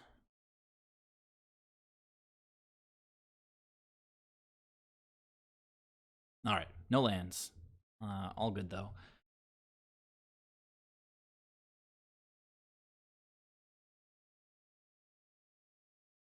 Still hoping the opponent's light on lands.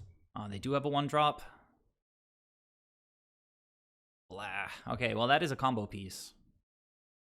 I could just name the combo piece. But I feel like more than anything, we just need to slow them down right now. So Aether Vial is going to be my name. And we have not seen any combos yet, although, of course, they do have access to it, right? With Grumgully and green mana. Keeping that one lander a little aggressive. But we were on the draw. We did have great cards. Oh, you know what? You're right. It is, for sure. It looks like opponent's light on lands, guys. So maybe we're going to have a little bit of time to establish. Come on, pass the turn.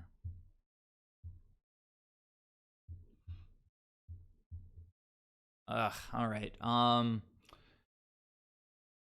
man. I think we're just going to die to beatdowns.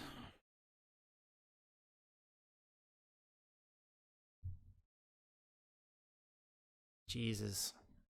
Not like this, deck. Not like this.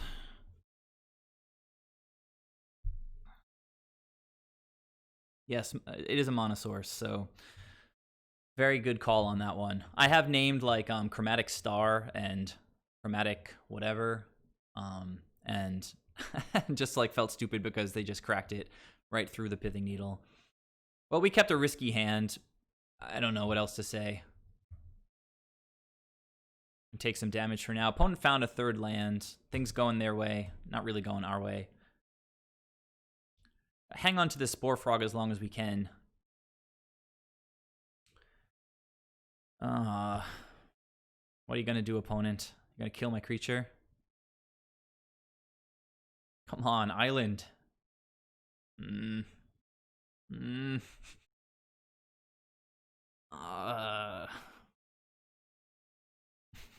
So awkward. They can crack this thing whenever they want.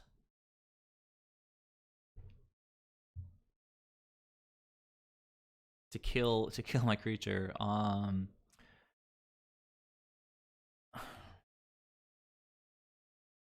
So I don't know. It like doesn't matter. I can play Collector Oof or Celestial Purge. I feel like either way it's going to get like 1 creature off the board.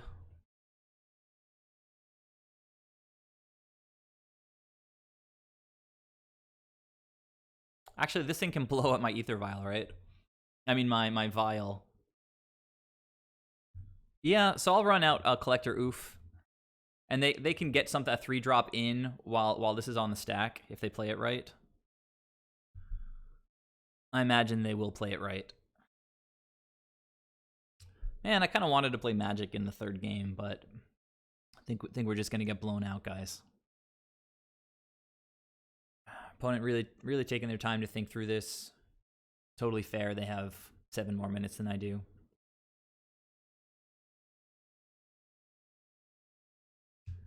Oh, well, in that case, yeah, they can't deal with both of these, so I guess they're not going to get a 3-drop in.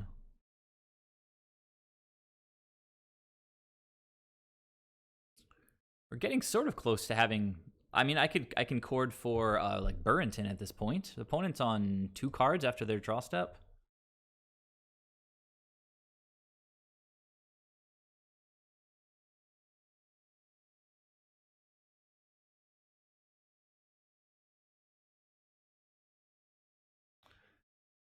If they attack, I'm just going to put the Collector Oof in front of the Goblin Crater Maker, I guess. And I could even put the Spore Frog in front of something and sack it if I wanted to keep the Oof. Oh, but then it prevents all combat damage, even damage that I'm dealing. So Like, I'm gonna offer the trade, I guess.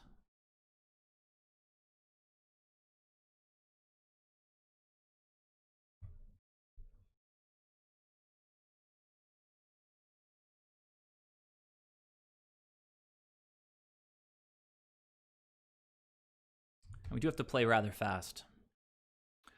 It takes Cord offline, but really we just need, like, an island at this point. Maybe not the best attack on the opponent's side. Probably should have gotten in with everybody. I could also just play Knight and, like, proactively kind of deal with the Ether Vial. Ugh.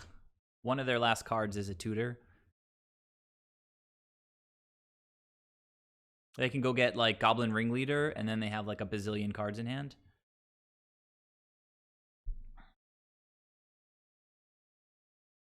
So Island, play the Oracle, draw into Ephemerate.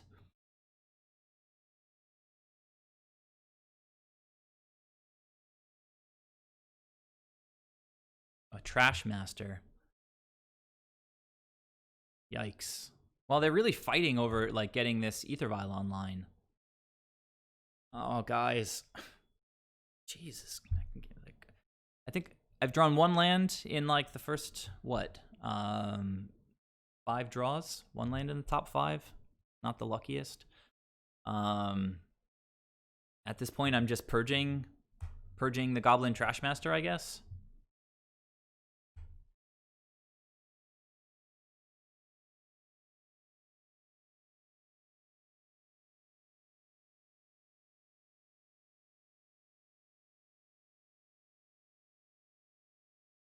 They might have to sack a Goblin just to get Trashmaster onto the battlefield.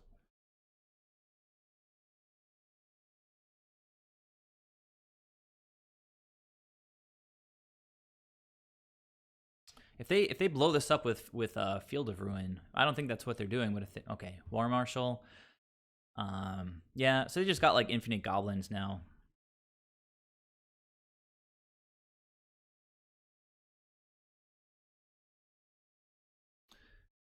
Yeah, I guess that's true.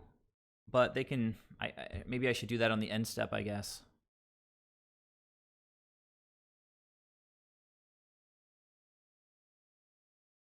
But this is a 3/3. I don't even know. Like, probably we're at bigger risk of just getting beaten down to death, right? So, it was a line, I guess you're right, which would have prevented them. Like, it looks like they're missing again. You're right. I could have purged on my turn.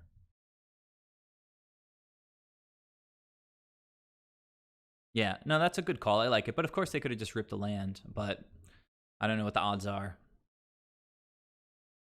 Sack a Goblin, blow up my Pithing Needle. Maybe they have another 4-drop in hand.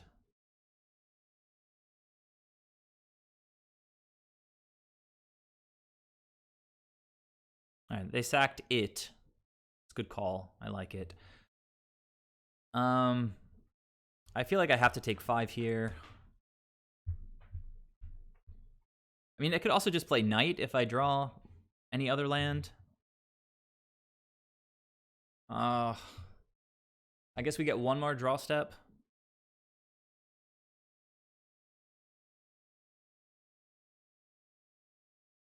No, I agree with you. I do. I agree with you. I like the line of getting rid of Prospector. Pretty smart. So opponent does have a 4-drop in hand. Look at that. Good for you, Goblins dude. Oh my goodness. And they drew they drew 3 more Goblins. So we're going to scoop it up. This is a matchup that can be quite favorable for us. This sort of non-combo Goblins. I tend to win it, like, all the time, particularly when you have main deck Stonehorn. So with Siege Rhino, it's pretty good. Pretty good matchup. So 1-1 in the league, unfortunately losing to what I consider to be a pretty good matchup. All right, I'm going to take a very quick break. I'll be right back.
So I always like my bathroom breaks when I take sorry, when I stream, because it gives me like a moment to stop talking and actually think for a minute. And you know, I've played like well over 1,000 matches with Soul Herder at this point, and I guess in a sense that kind of makes me an expert on the deck. But there's so many unique cards in the deck. Like, we run so many singletons, and there's so many situations that you can come up against that it's like very difficult to always make the correct play in these unique situations. And so I think it was Akulen, I don't know how to say the name exactly, Aku, that suggested getting Burrington Forge Tender against that Chain Whirler. Is just like an excellent call.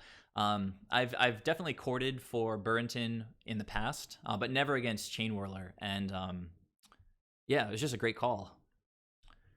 Kept me in that game. I'm pretty sure in that game 3, like, we had all the tools we needed, except like if any of the top 5 or 6 cards were a fetch land that gave me blue mana, like I could have been playing snakes. Could have traded with some of their creatures. I mean, it's just a beatdown deck. If I was able to actually play some creatures out, the Cord would have come online, and you know, would have been much better. It's one of those painful games where we don't actually get to play any spells.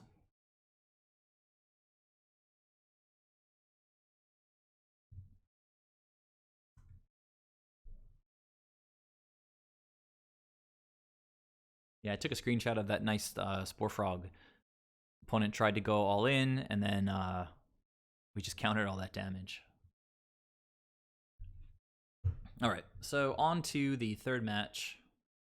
See how it goes. We've been losing the die rolls this evening, and we've been seeing a lot of these purple well, that's a mulligan. Purple avatars also. We have to mull. Jesus. 5 lands, birds, Thragtusk on the draw. Opponent starting with 7. I think I have to keep going. Oh, guys. Oh, it's so painful. I'm gonna go blue, white, green. Blue, white, green. We've got another green. I think we can pitch the Vista and so depending on what it is, we might want double blue. So I can pitch one of the forests. And the Cord is just going to take forever to get online. So I think these are the 2 that I pitch, just in case we're playing against some kind of combo deck. The Force might actually be important. But it is by far the worst opening hand I've had this evening. Even the 1-lander with Hierarch had some potential. This is has a long way to go. And one of the cards that I drew is just totally dead.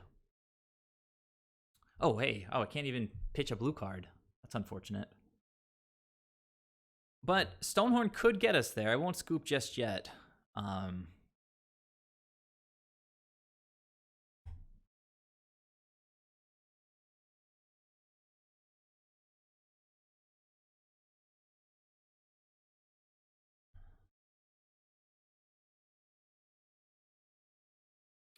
So basically a mulligan to 4, since the Force of Negation is utterly dead here.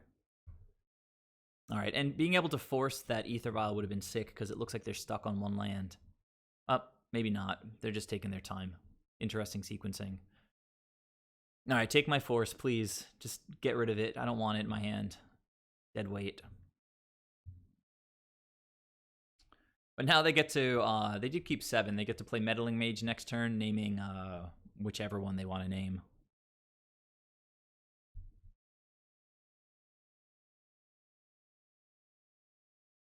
This is actually a pretty favorable matchup as well. We have to maneuver it pretty carefully.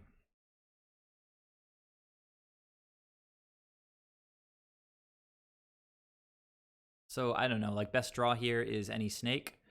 Second best draw is Charming Prince.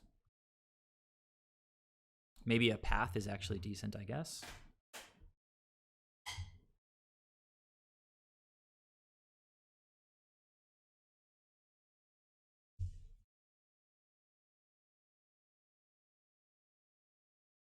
Oh, that's not super duper terrible. It's going to make me want to play out my Vista.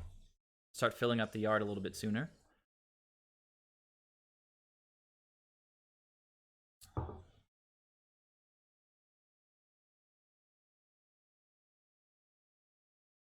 So, opponent with Vial, their first 3 land drops.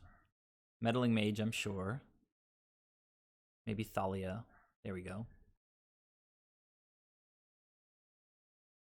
And now Mantis Rider, or I don't know, they could have Reflector Mages, Deputies in hand, things that will just deal with my board.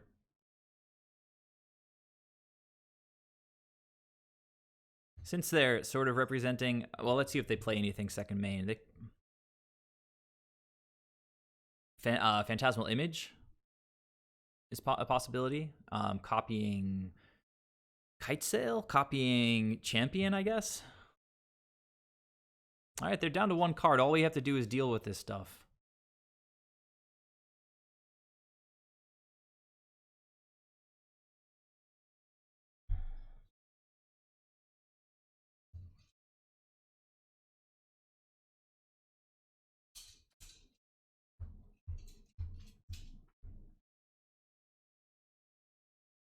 Jeez, like whenever I come up against these like creature decks, particularly when I play leagues, where it kind of matters more than during the queues.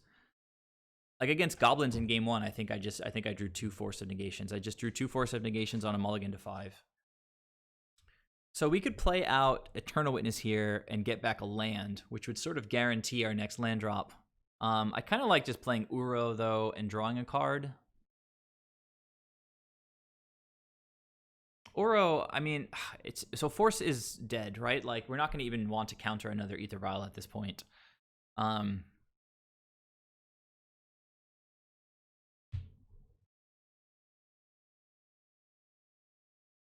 feel like the disciplined play is to go with Witness here, but I kind of like Uro. It's like higher potential upside.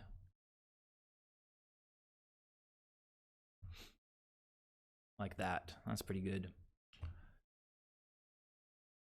All right, now we can start slowing them down, chump blocking and stuff. If they have like exactly Meddling Mage to name Stonehorn, it kind of wrecks us. Kind of nice that we hit a fetch too, since it gets us closer to potentially getting Uro on the battlefield. We want to get another blue source so that we actually have access to Uro.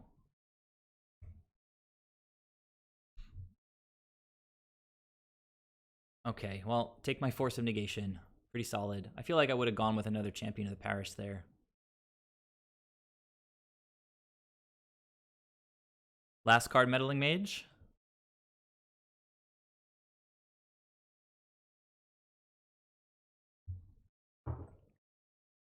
Last card. Not metal. Oh, come on. Don't do it, opponent. All right.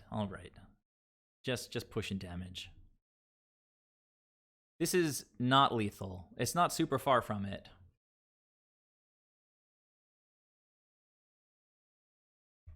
Like, we are absolutely dead the next time they get to attack.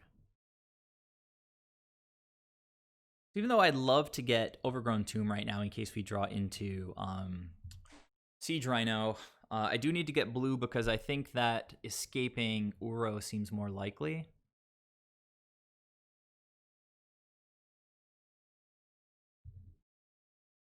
So we're going to get like the breeding pool here.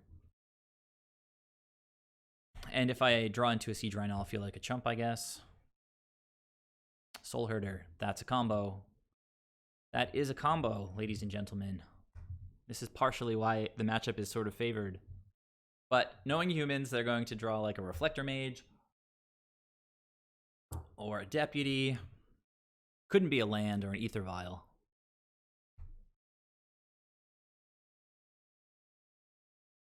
All right, let's go deck. Combo time.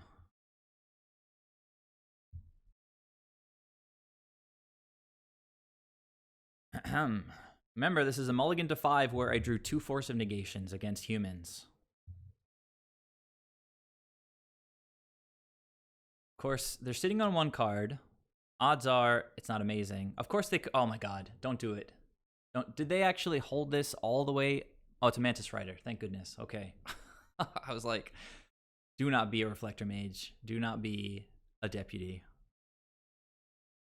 All right. Well, we just have to whiff some top decks. Like, if we can get to, I mean, an Ephemerate even is huge in this spot.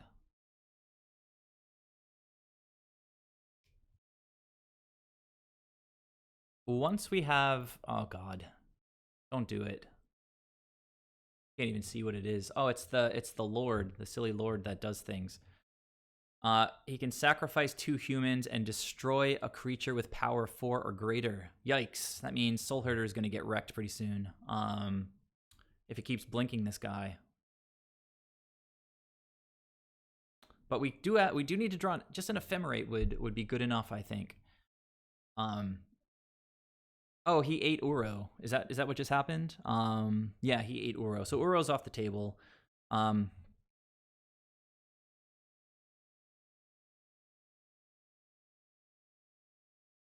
We need an Ephemerate.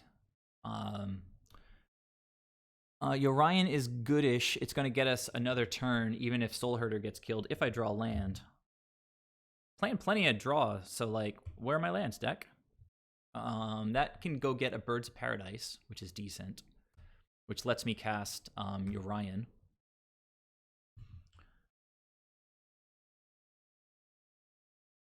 So opponent has drawn Gas the last 2 turns. It's just not been extremely relevant, Gas.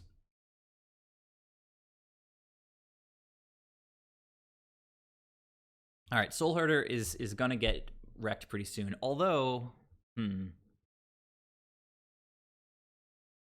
I could Chord in response for, like, Prince to try to get the opponent. All right. Once again, not super relevant. Man, I need some sort of board wipe or, like, Lavinia effect in my main deck.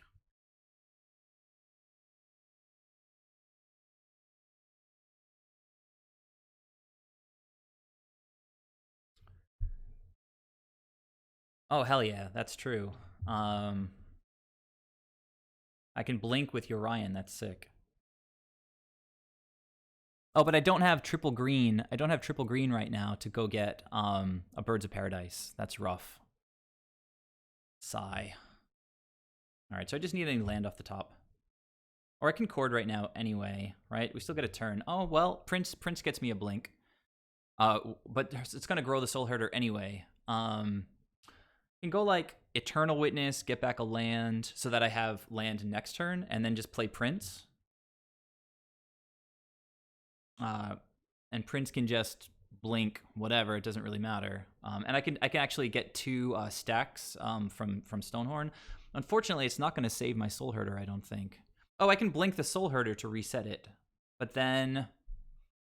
No, then we won't get a trigger on the end step. What can I Chord for here? Drawing Prince was actually a little bit awkward there, right? But maybe not. I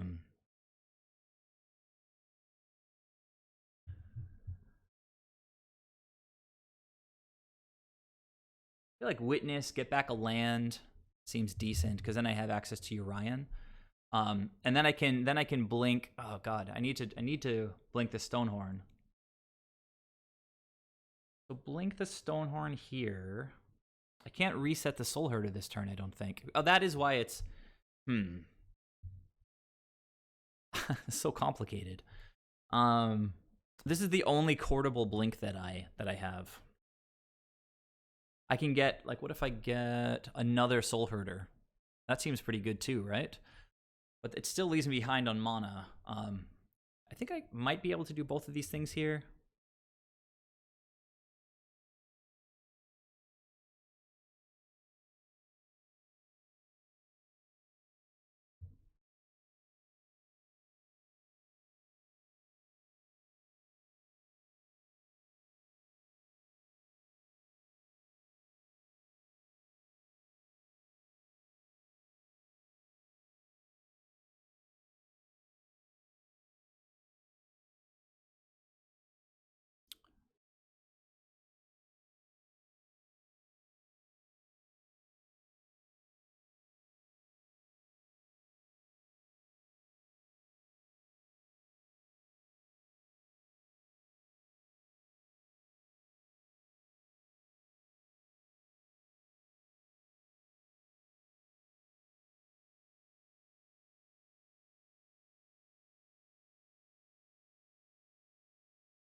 Oh, what happened? I did it for... Oh, there's Thalia. Thalia wrecked me. It's still not just terrible, but it's pretty bad. I wanted to get another Soul Herder. That's what the plan was.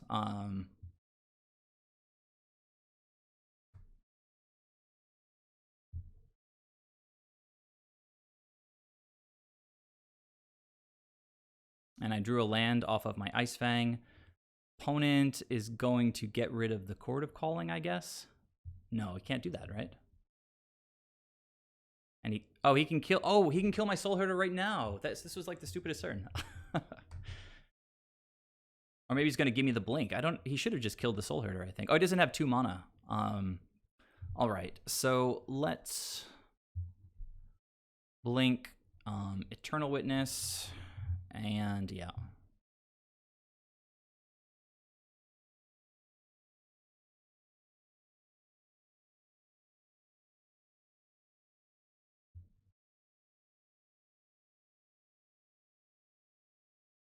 Again, this is a mulligan to 5 where I drew 2 Force of Negations.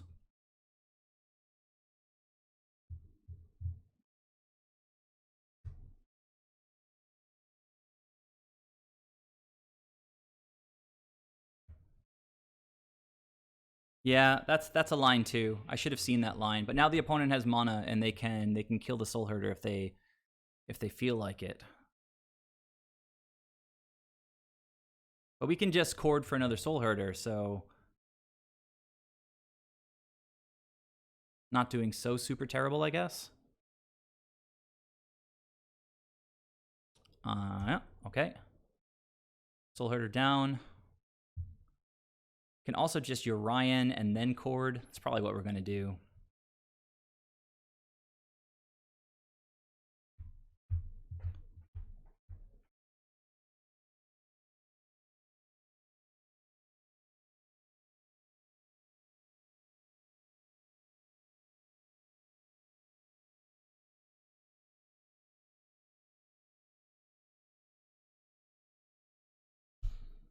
Yeah, this is fine.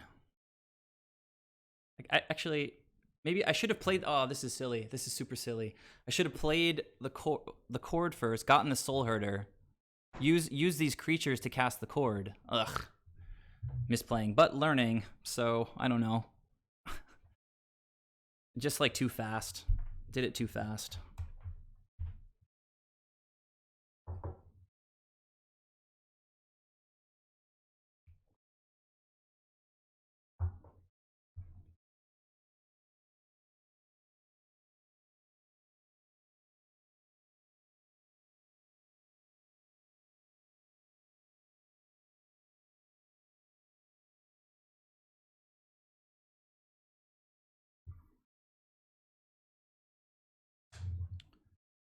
Well, now I can Chord for, like, Siege Rhino. But no, I need to Chord for Soul Herder still. No, wait, I have a Soul Herder in hand. So, Chording for Siege Rhino seems pretty good. Also, just Chording for Venser to bounce, like, well, they're going to play through Aether Vial. Actually, Venser bouncing stuff could be, like, a win condition. What is this? I can't even see what's happening. Oh, it's another Mantis Rider, I guess? So Siege Rhino is going to hopefully, like, take us home here. This is actually, I was talking about wanting Lavinias and such.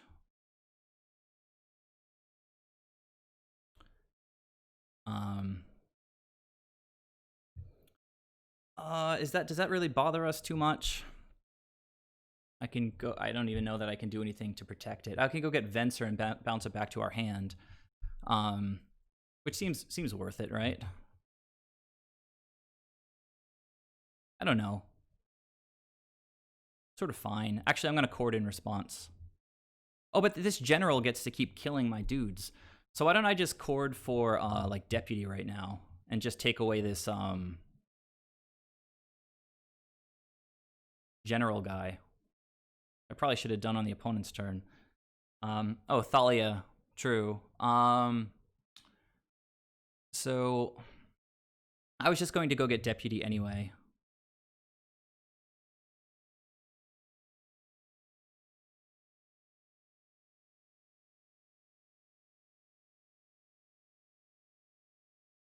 sort of getting tired of this guy killing my dudes. So, all right, Urian down. Stonehorn, we have one in the tank now. Venser is interesting.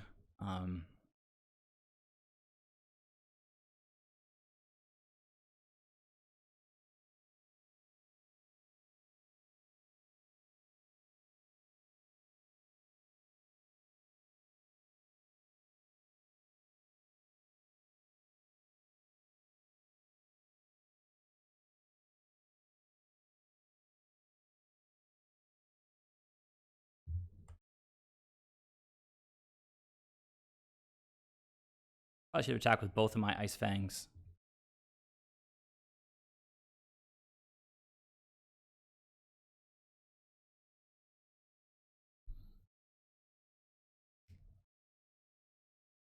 This is game 1, and I'm significantly behind on time. Maybe I should have. Yeah, I don't even know. Okay, they drew a champion, and they have 1 card in hand at this point. It's another champion or something. All right. So now, I mean, we could do a lot of stuff, right? I mean, because we can blink.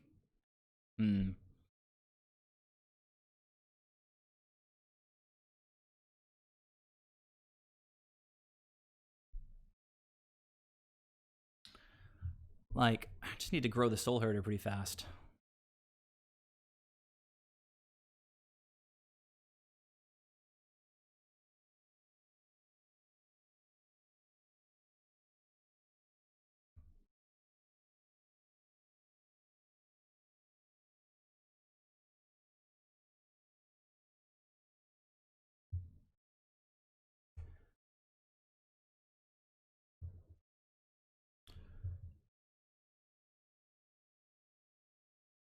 At a certain point, we can go get Siege Rhino. I think that there are 2 attack steps in the bag right now. We can check when it goes past their attack step.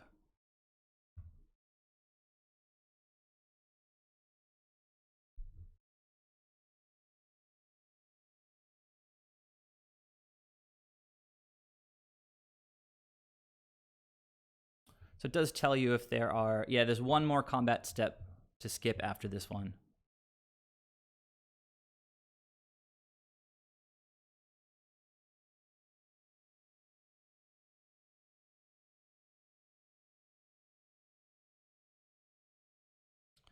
I think I'll probably just bounce the Ether Vial here, just like so that they can't... I just stupid, right? Because they have 1 card in hand, so they can get it out no matter their creature out no matter what. I think I don't know, start by bouncing their dudes. I don't know. I just have to play pretty fast, is what I know. I can go get my big flyer. That seems like a decent play.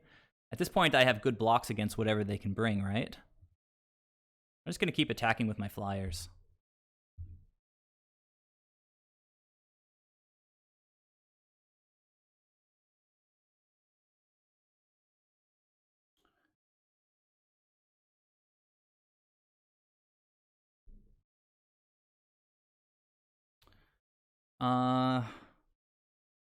It's like this is just the line that I don't have to think about too much. So just need to sort of keep doing that for a minute. I'd love to be able to get Urian back from the graveyard as a bigger attacker. We know they have the champion in hand, which isn't really doing anything. Opponent finally drew that 4th land.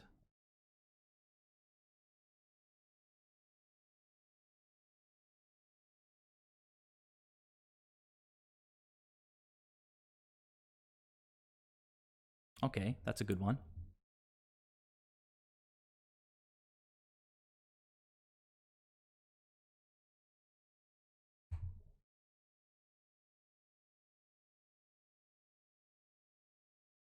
That's a really good one, because now I can go get Cord with Eternal Witness while still blinking Stonehorn. Yeah, that's probably correct. Sometimes it's hard to remember that we can blink our own stuff, you know?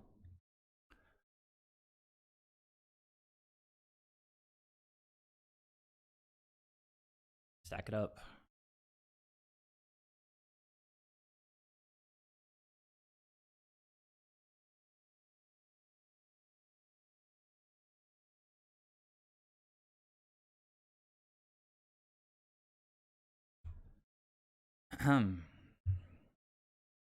So I'm pretty sure we still have 2 attacks in the bag.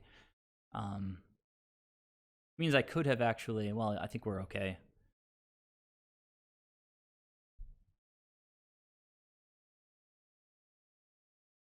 Okay, there's a land, which means I can just chord right now.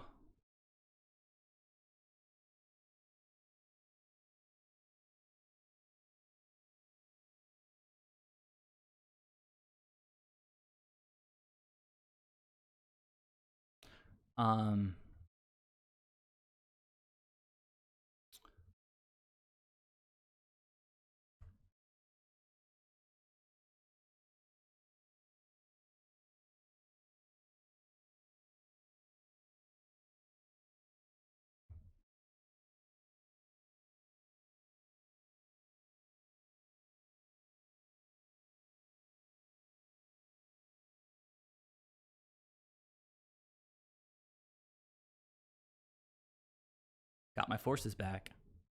Back in business.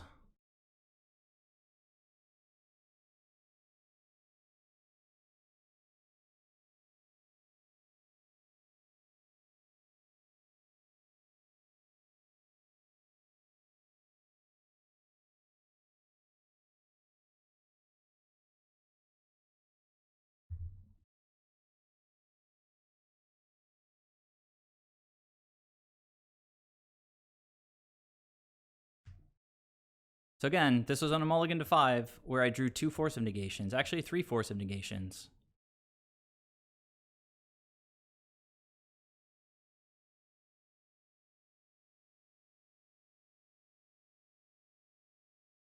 Opponent kept 7. They had turn 1 Ether Vial.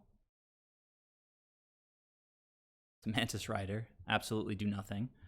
I should remember this game the next time it seems like the opponent always has the Reflector Mage or always has the Deputy. Because they've had pretty favorable draws for us throughout most of the game once we got our pieces down.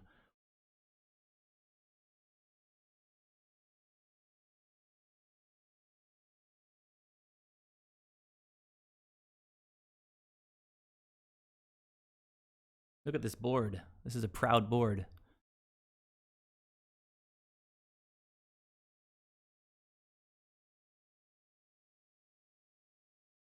I could just swing out with everybody, I guess, but I feel like the line that I'm... Oh, Death Touch. Yep. Okay. Well, we do get to get that guy back on end step.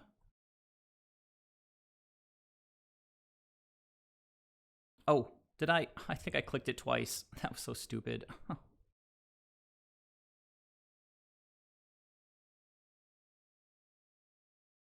Yeah, I clicked Stonehorn twice, which just wasted a trigger.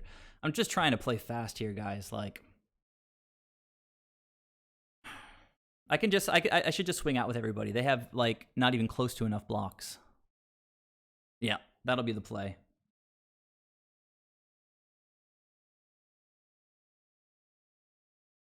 Although, no, because they can block, let's see. Chord,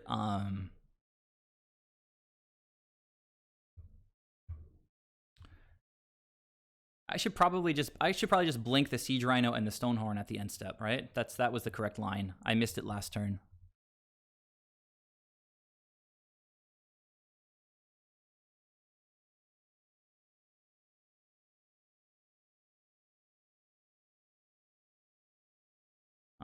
So many triggers. Tough triggers. All right, opponent's at 1. Don't think there's anything that gets him out of it at this point. Yeah, Blinking Rhino is definitely the way to go.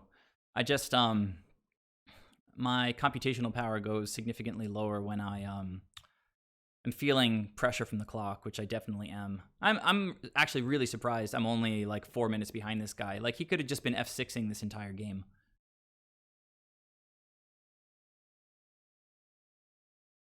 I have 4, 5, 6, 7, 8, 9, 10. Okay, they scooped. Oh my goodness. Multi-5 with 3 forces. I love it. We got there. All right. Worship wins games against humans. They can, of course, have Deputy, but both purges and wins. Purge deals with Mantis Riders, gets our stuff back from... and take out all these forces. The deck gets so much better post-board. Spore Frog, that would have won us our last match on stream against humans. So definitely bringing that in. Veil of Summer is a blowout against Deputy and against Reflector Mage. Collector Oof might be a nice hedge. Though instead of Collector Oof, I might want to do Pithing Needle because it can also name that General Kudro guy.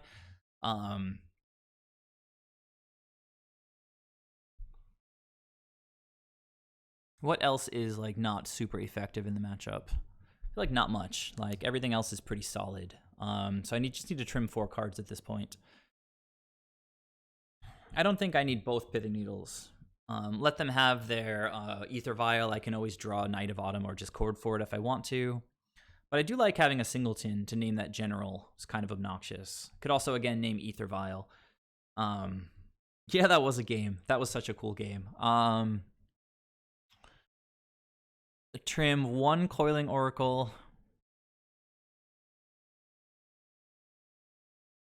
I don't want to trim...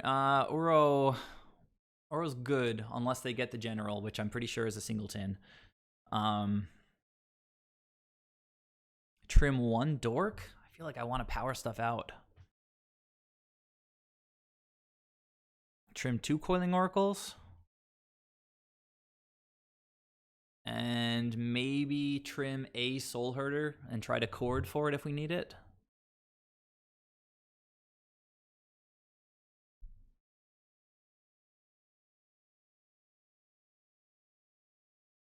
All right, let's go. No mulls to 5 here. Opponent should mull to 5 to make it fair.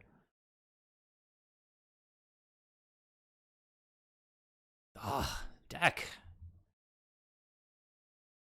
Our opponent is mulliganing, but we are as well, which is pretty annoying. Come on, give me some lands. All right, sensing my frustration, the deck has rectified.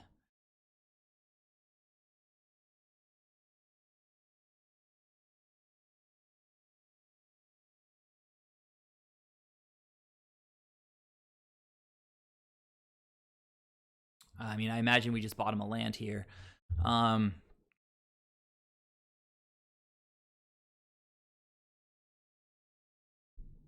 Gonna go like green and then blue-white. That's probably the combo there.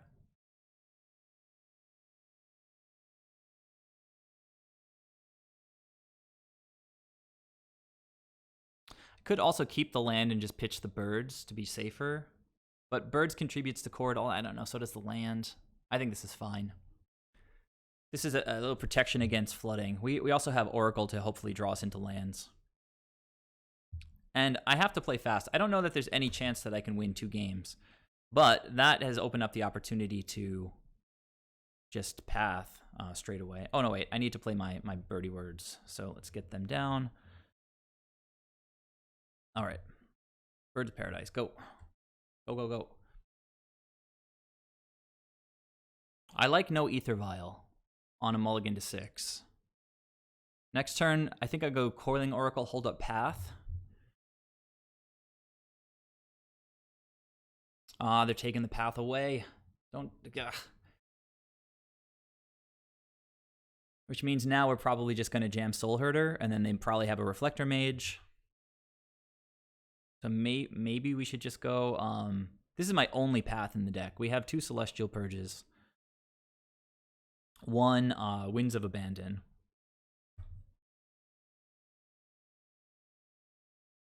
Thinking about the possibility of Reflector Mage, now this is a nice possibility as well.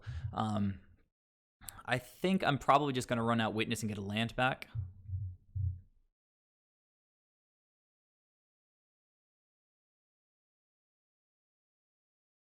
This way, if the opponent bounces my birds, trying to be clever, They probably wouldn't do that.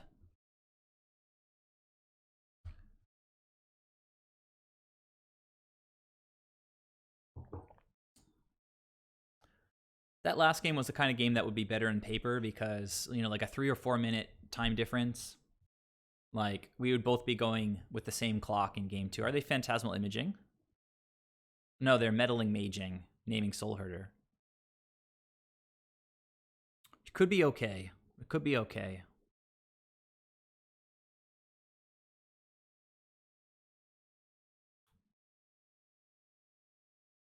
They haven't played a third land yet.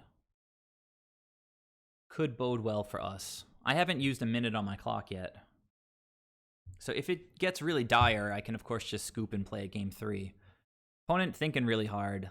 I mean, okay, they went with Soul Herder. Makes sense.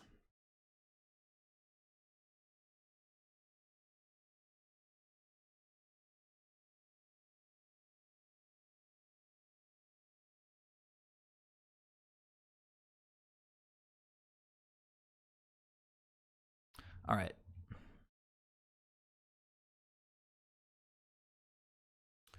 We're going to chord soon, unless they have another Kitesail freebooter.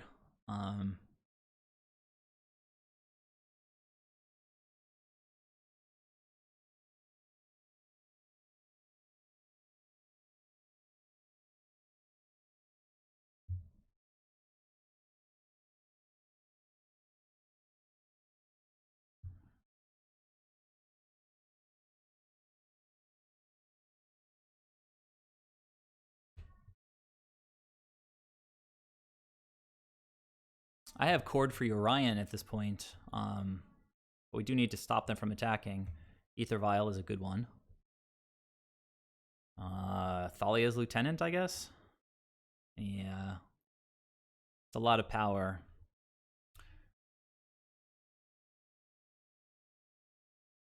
It is, in fact, lethal, so I'm going to chump just the champion. Not attacking with the champion. Wild. Absolutely wild.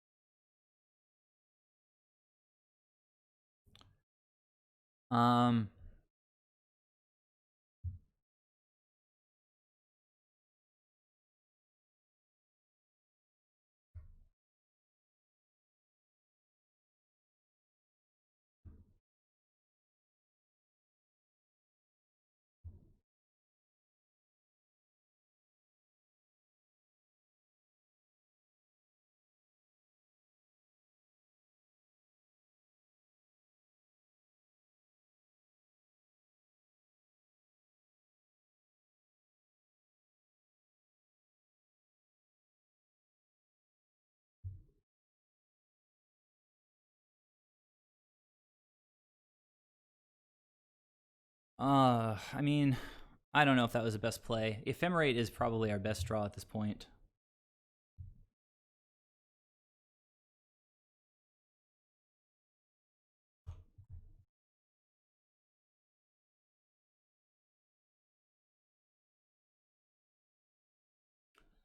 We're getting some blockers. Blah. Can't attack anymore. Opponent can attack, though.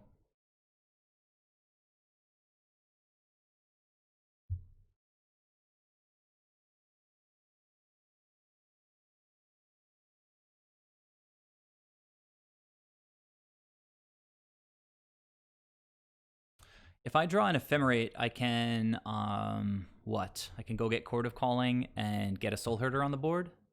Are they going to path something? It's weird. All right. I mean, they don't play a lot of lands I can cast path. But it looks like, oh, they're dismembering. Oh, the Coatl. Okay. We have lots of nice draws, I think.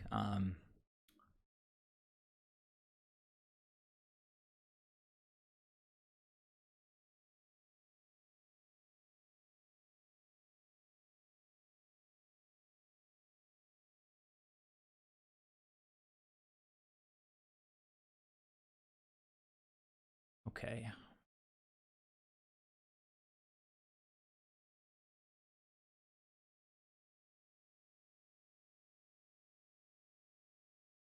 Oh, are they gonna just get me with that malcontents? That's spicy. All right, that's GG. Well done, opponent. Well, I feel like I have enough time to play another game, so at least there's that. I guess we probably want to bring in the Burrington Forge Tender to play around the malcontents.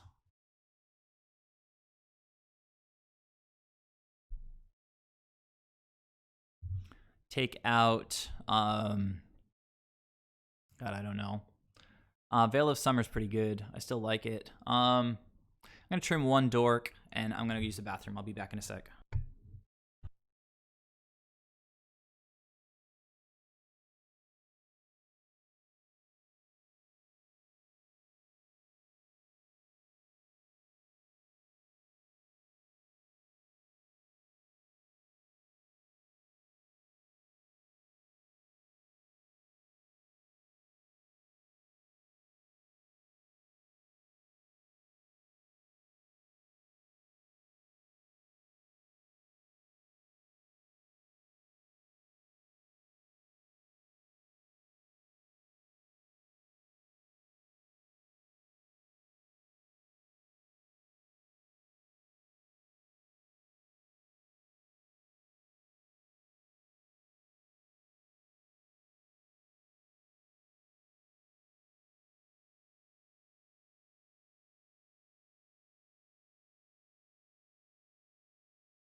Oh, sorry.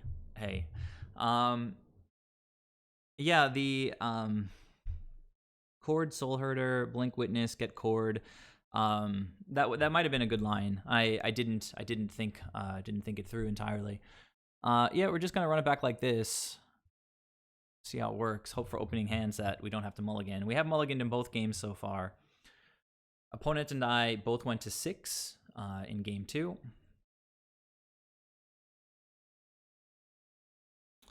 And it looks like we're mulliganing again. Mulliganing again. Can't catch a break. Opponent starting with 7. We're going to go green and then blue-white.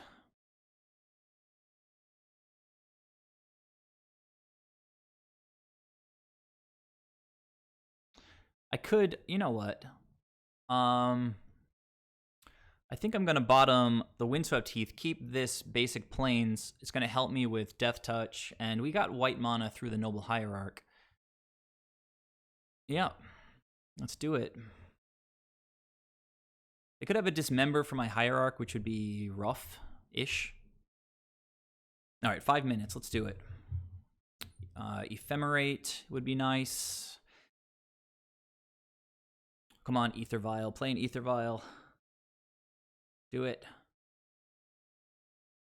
It's not going to happen. Champion. Well, that's something. So now I kind of want to slow roll the Pithing Needle, I guess. Play this right now.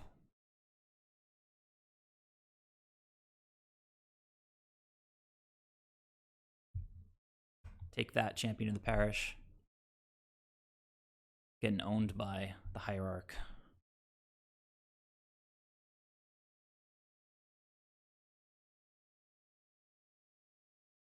Oh, do they have... Oh, this guy's going to take my Pithing Needle. Or I guess he takes the Cord, right? Like, yeah, you definitely take the Cord here. You don't take the Pithing Needle. Actually, he'd take the Celestial Purge. I didn't realize I have 3 non-creature spells in my hand. He kind of has to take the Celestial Purge.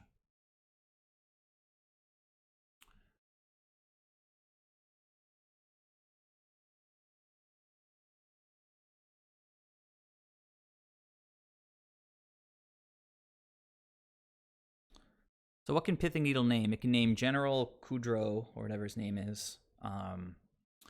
It can name Ether Vial, obviously.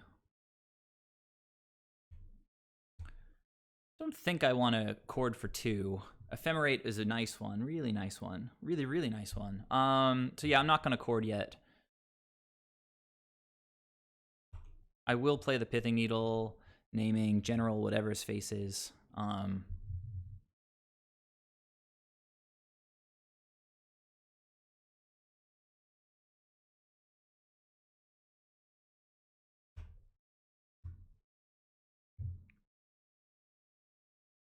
mean, it's not going to be very relevant with this board state.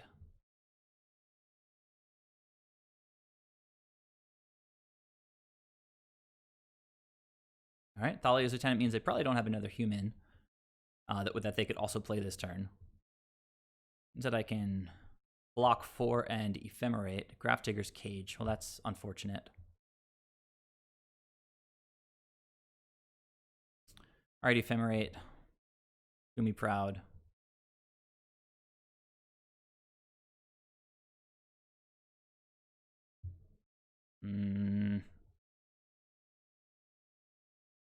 Grafdigger's Cage, like, rarely good, but right now it's, oh my god, deck. I think the game is over, ladies and gentlemen. That sealed the deal. I can't court anymore.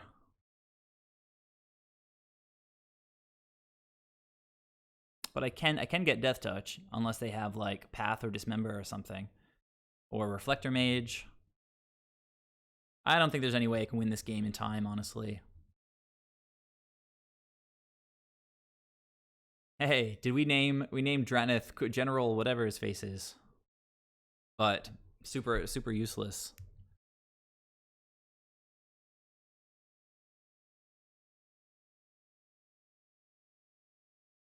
The fact that we can't court is so gross. Like, that Grafdigger's Cage just like ruined the match for us.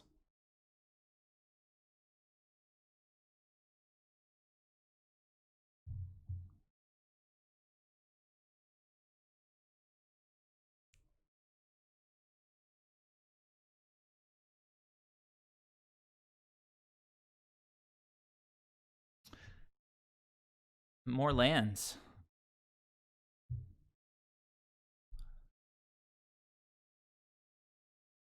All right. Combination of Mega Flood, Mulligans, and Grafdigger's Cages.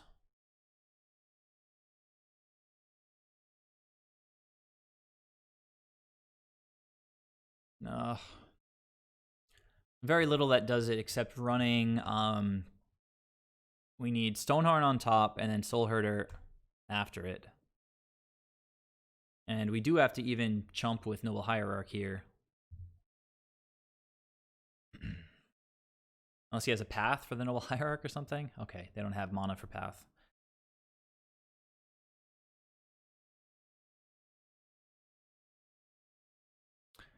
All right, we're going to go to 1. Stonehorn, 1 time. Land. It's on theme. Can't fault the deck. It's trying to be conceptually consistent. Wouldn't want to mix things up too much by giving me spells. All right. Well, that's unfortunate. We mulliganed in every single game. We won the game that we mulliganed the hardest in, and then just flooded like a maniac. All right, well, that opponent has 1 trophy on the board. I'll play at least 1 more match. I don't know that I'm going to actually finish the league on the stream tonight. I'm getting a little bit tired.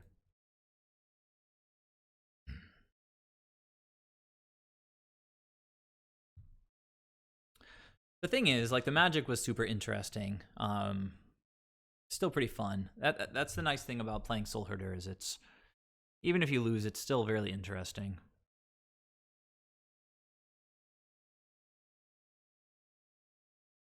Oh, I posted this in the wrong in the wrong Discord. I posted it in the Merfolk one. That's pretty funny. Just noticed that. And I haven't won a die roll all evening, I think. And I have to mulligan again, I think. Like, we don't have white, we don't have blue. I mean, if I draw Blue Source, the hand is pretty solid, but I have to mulligan. I have to be disciplined. Jeez, guys, you're not getting to see this deck at its best tonight. This is really unfortunate.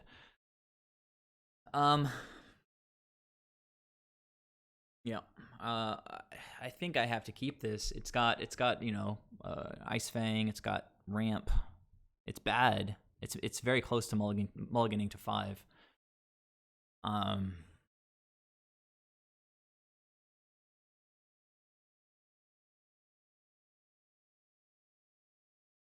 In fact, you know, it probably is a mulligan to 5. I don't know. Let's try to stay ahead on time here. Don't give me lands, deck. Okay, thank you. So that's actually quite nice, because now on turn 2 I could have Ice Fang plus Ephemerate, depending on what the opponent is doing. Oh, this better not be Thoughtseize. It's probably just an Ice Fang. Fatal Push is not the worst thing in the world. I am going to very much be main phasing this Ice Fang Coatl. We can't afford to get anything countered here. Trying to dig out of the mulligan hole. And the deck just wants to keep on giving me lands. Is this like, it's going to be Teferi and then just brutalize me? Oh, it's Uro. Alright, let's draw that path. They are tapping out. We'll get to get Soul Herder down.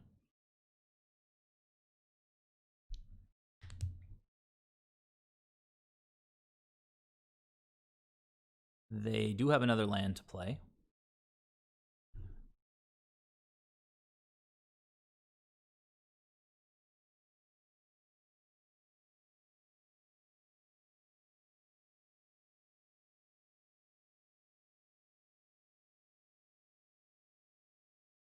They're 3 cards away from being able to escape Uro.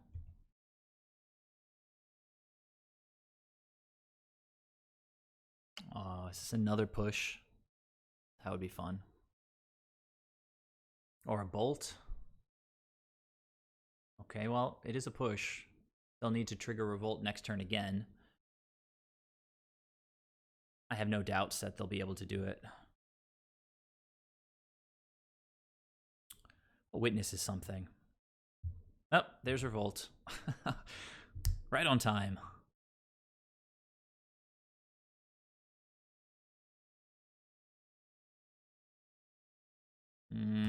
Jace. Jace. End push.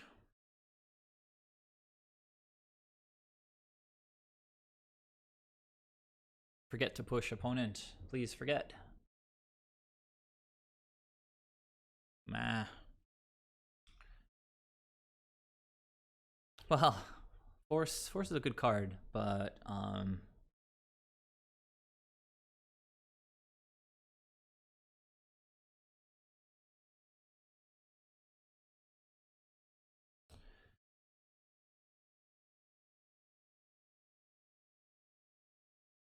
let's try to deal with this Jace. Jace is just such a menace when he gets down. We do have Force with blue card to pitch if the opponent tries to get frisky on their main phase.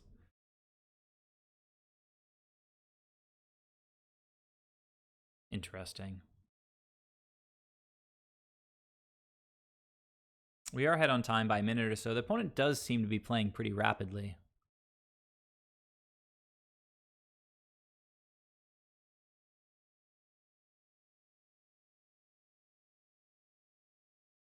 Interesting that they went after the Canopy Vista. Not really sure what the story is there. Brainstorming again. You know what? I should have gotten blue mana, guys. Because next turn I can untap, try to kill Jace if they try to Cryptic me. I'm gonna go for it, try to get an untapped Breeding Pool. But they're probably going to tap my team in response to the Heath. Let's see how it goes.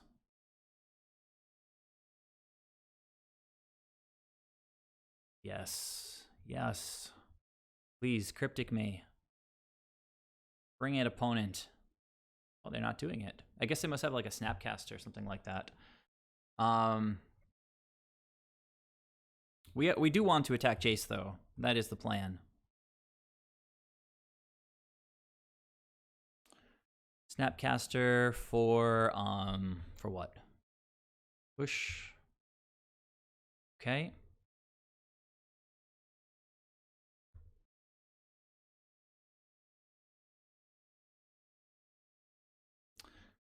Do they have... They don't have Revolt, right? So if I try to Ephemerate now, they can't really do anything about it. I think I'll Ephemerate anyway, right?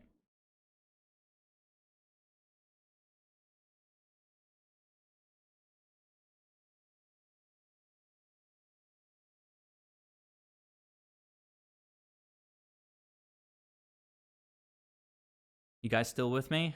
You watching this? Opponent definitely has resources. Oh, they're forcing me. I'm gonna force them right back, I think.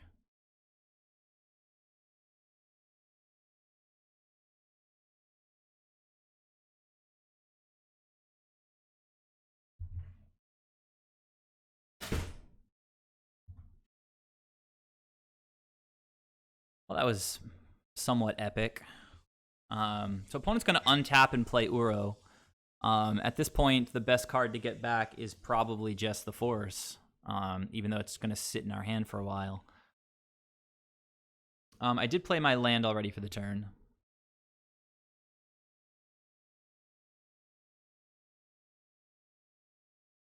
Jace is going to go to 1. They get an Uro down.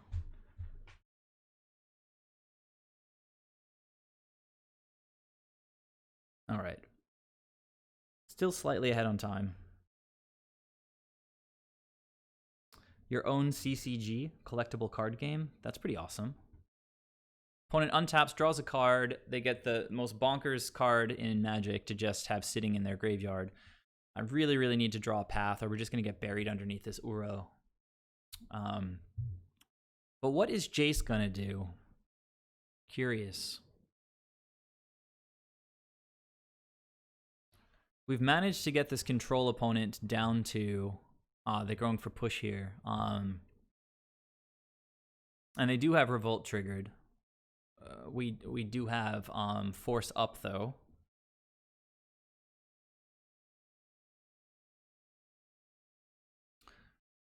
I'm sorry. Oh, it got put on top of their deck. So now they're going to draw the push off of Uro.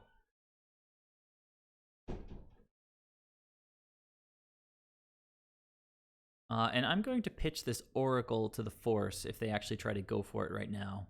I imagine they probably would. Oh, they're going to plus Jace. That makes sense. Thinking about my top deck right now. They're fate sealing me. They left it on top. We are getting a rebound, I think, right? Not super valuable except to get the... All right. Yeah, we get to counter that.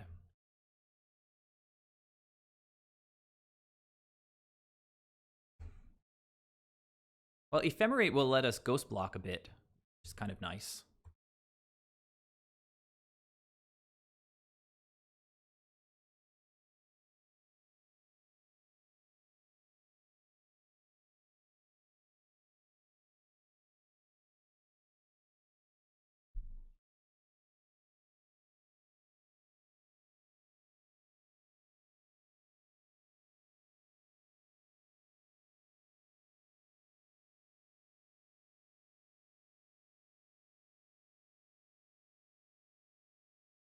That was poor, I think. Let's see. Hang on a sec. I don't have separate double blue and double white, so I couldn't have cast all of my spells. So taking the 2 there was not great. I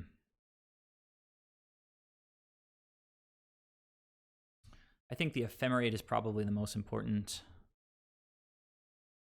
But we can hold up Ice Fang, because why not? If the opponent attacks with Uro, we could always just...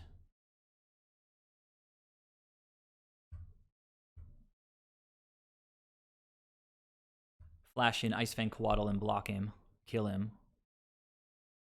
At the same time, if they try to cast something big... well, let's see here. My tapping there was... okay. I feel like getting Force back is good.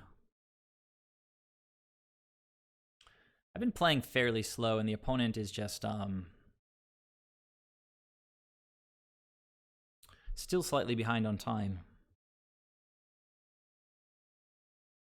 You have to hope that they whiff like once in a while. But they're brainstorming, so it's pretty rough for us. If they don't have, so they're drawing an extra card here. Looking at the top three, Ice Fang is something. Gonna draw them another card.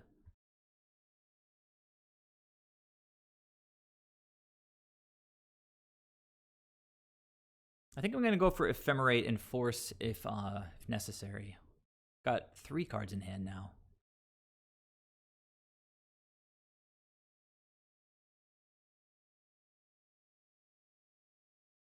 Could easily be removal or a counterspell, in which case we have to pitch this Ice Fang Coatl.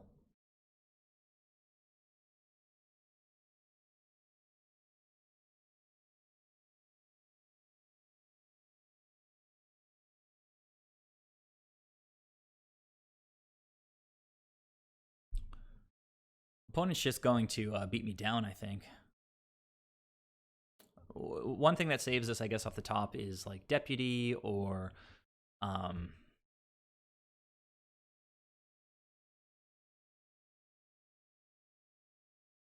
mean Path, obviously, right?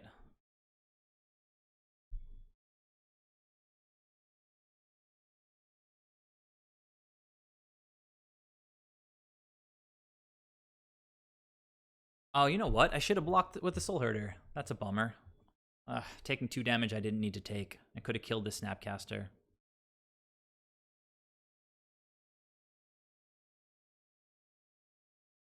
A Deputy would be pretty good here, because I could get rid of the Ice Fangs.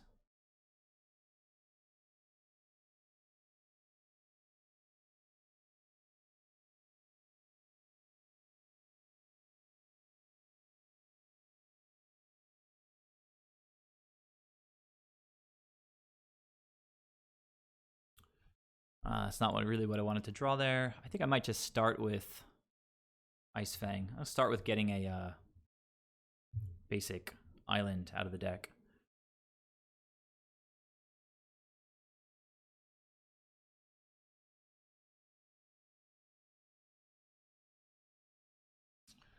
I kind of feel like I want to bring Lavinia back into the deck, although that's a pretty good draw right there. I don't have a blue card to pitch right now, so I'd be going shields down, but it doesn't look like a Wrath deck. I don't know.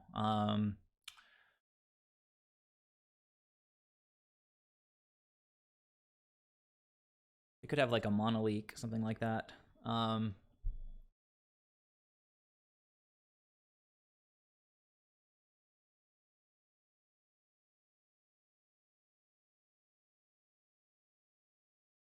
I mean, this is probably pretty poor because they did Brainstorm, so they had access to plenty of cards. This could be an Archmage Charm. It could be a Monoleak. There we go. Now, I have no counterspells up. Oh,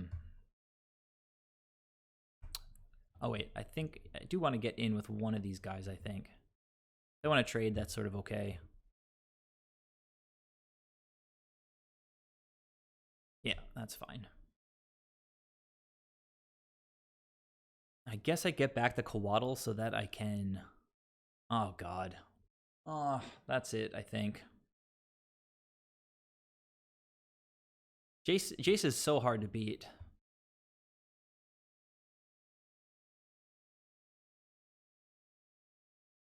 Since I'm slightly ahead on time, I can just sort of like keep playing. I'm not totally out of it yet, but Fatal Push plus Monoleak there? Somewhat unexpected. It'd be nice if they use this. Well, no, I have no more basic planes. So I was going to say if they use the Field of Ruin, I could then Ephemerate, but I already have out my basic planes. They are using the field, it looks like.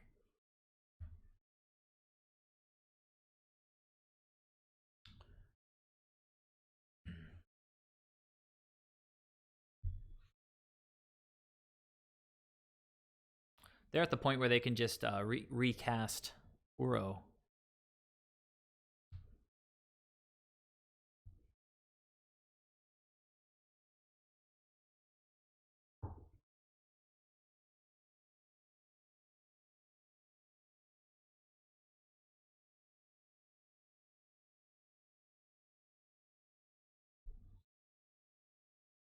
Opponent really thinking about the trigger.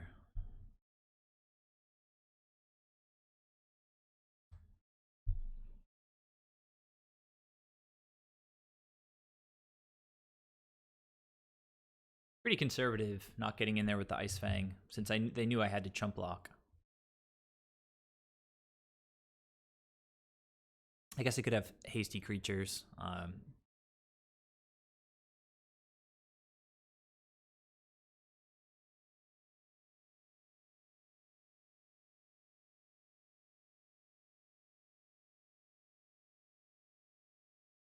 don't know that I have another searchable blue source, actually.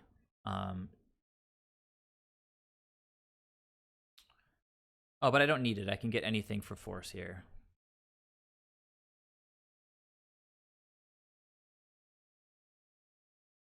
Path? Path? Ah. Deck has been giving us plenty of lands this evening. 3 cards, plus they get to brainstorm, if not just straight up bounce. Alright, they're going to brainstorm. If I'm going to cast Force, I have to actually hard cast it. I do have another basic forest in the deck. I could Ephemerate, eat the Snapcaster. What is the opponent doing here? Dead of Winter. Non-snow creatures die. Yeah, I don't know. Gotta go for it here. I'm pretty sure the opponent has backup with all of that brainstorming they've been doing, but again, we're slightly ahead on time, so there's really no downside to trying to force this. Okay, well, we got there.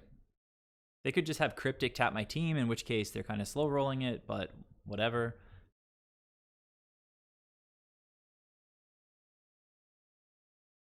Black mana when they have 2 Astrolabes. Maybe it's their last fetchable land. Oh, okay, just triggering that. Fair enough. Going down to 1.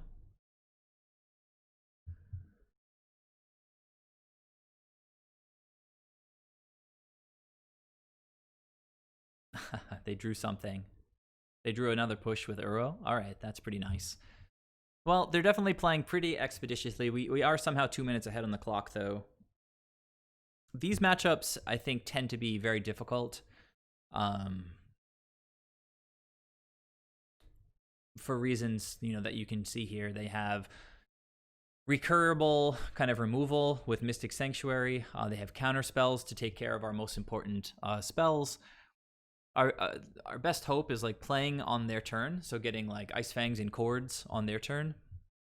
Teferi can help us a lot, but it can also kill us if they play it themselves. It's a real backbreaker of a card. They don't have a lot of big spells. They're very low to the ground, and I don't think that bringing in Disdainful Stroke just for Jace is correct. Veil is amazing. The 2 Pithing Needles are amazing.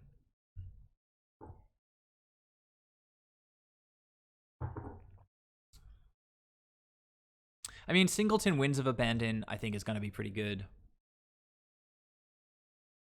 Even just a slow path to deal with Uro is pretty nice. What are we going to trim then? I think I'm going to trim all the dorks. I don't mind playing... Well, you know what? Getting down a turn 2 Teferi is pretty good. Stonehorn, not that important. Thragtusk, kind of meh. Like, life gain against this deck that's not particularly aggressive. Uro, kind of bad against Path, but they're not really playing Paths. They're playing pushes. So maybe Uro is actually pretty good. Knight doesn't really blow anything meaningful up.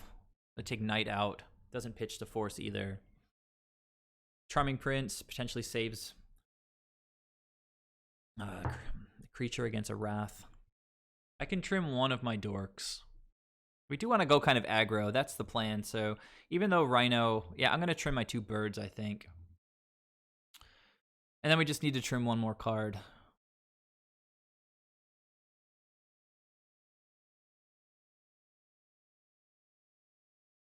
Oh no, there's not that many attacking things.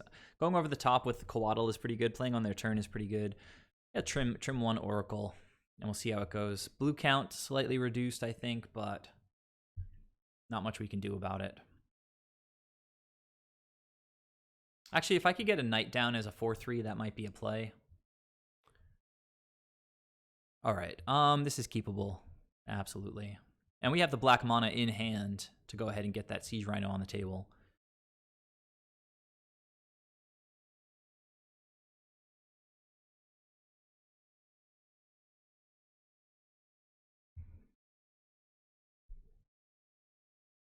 We could try to play around Field of Ruin to a certain extent, but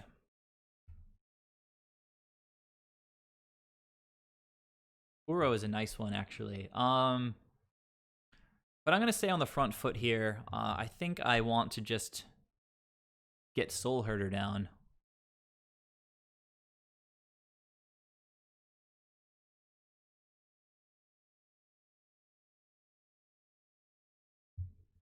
Next turn, if they deal with Soul Herder, I can just untap and play Siege Rhino, and then hopefully get some stuff done with Siege Rhino.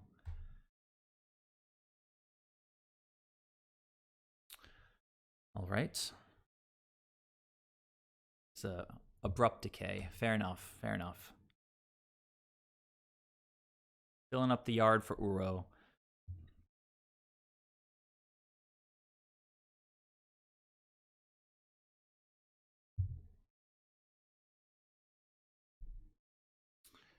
Do they have another fetch and another push? Right, well, this will trigger Revolt if they have black mana and another push.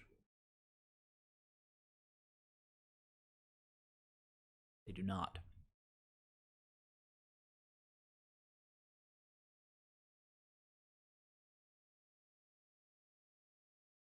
We play our own Uro, I guess. Hold up Ephemerate. Or it's just Coatl better, like on their turn. Like hold up Coatl and Ephemerate. Try to make them tap down. Seems okay. Like, I was saying, we do like playing on their turn.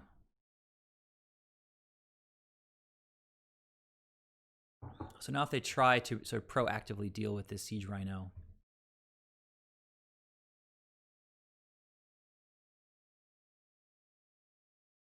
Tapping out for Jace would just be amazing. To try to bounce the Siege Rhino or something, be kind of silly.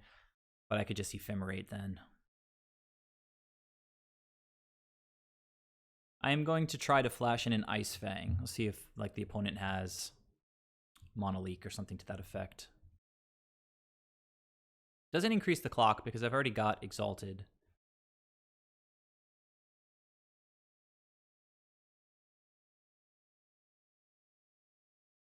It's another fetch for Uro.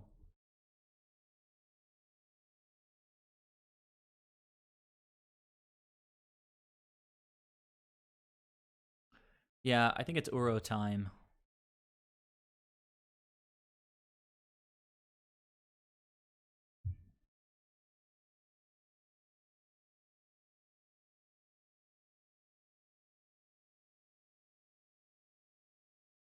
They could counter this. It's sort of okay, right? It just goes straight to the graveyard.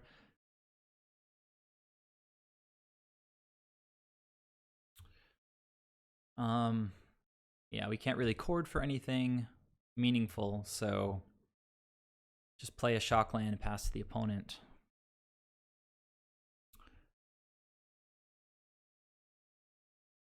Okay, that's fine. We do have a basic planes that we can get.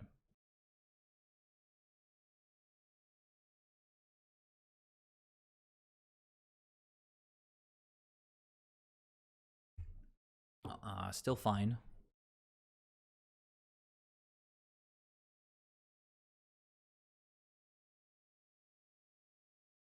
We can attack and then Ephemerate. We can also chord for Charming Prince. It might be nice to hold up, to attack and hold up Double Blink in case they try to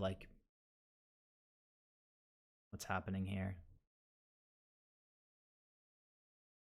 Ashiok. Gonna get rid of my graveyard. That's yucky. Not much I can do about it, though.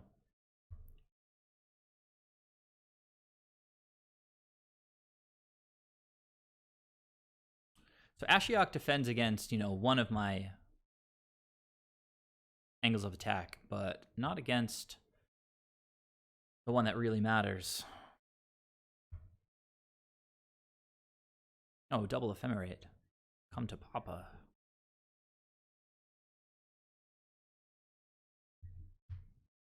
Oh, wait. No. I don't care about Ashiok right now.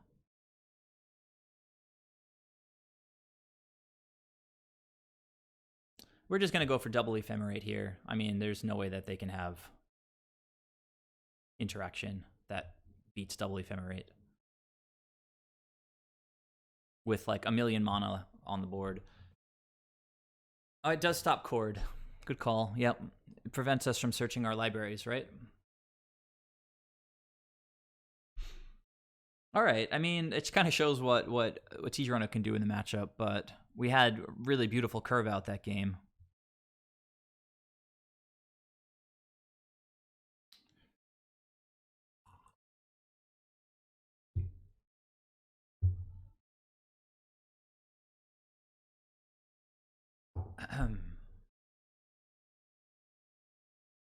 We still want to go pretty aggro. I kind of like bringing in Knight of Autumn as a 4/3, honestly. It's kind of stupid, but it's one of the ways. I'm also going to bring Thragtusk back in. We just kind of have to beat face in this matchup. I think I can trim one force. I don't know. I kind of like force.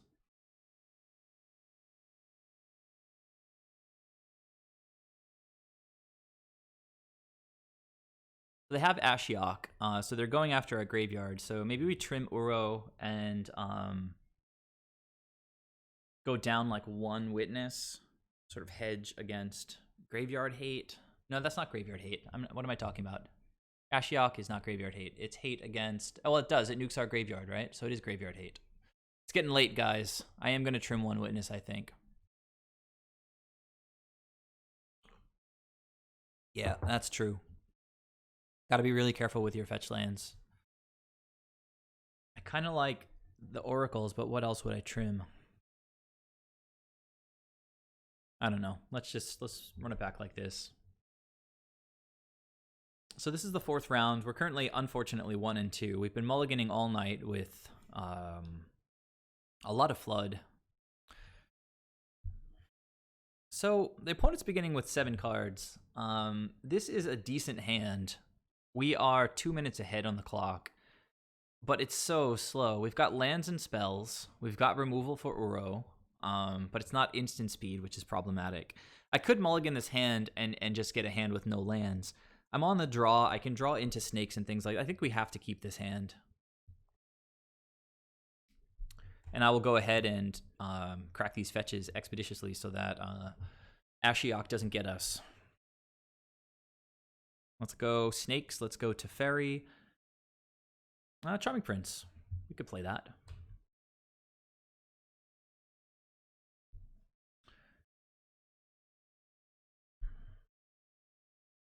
Right, opponent representing Monolith. I think I'm going to get just regular old green here, and then white. No, wait.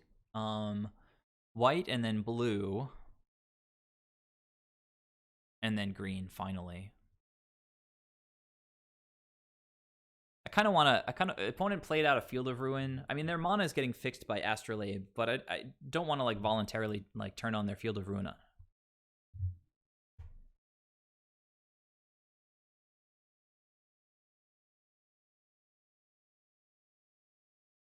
So this is going to be blue. They're going to counter the Charming Prince.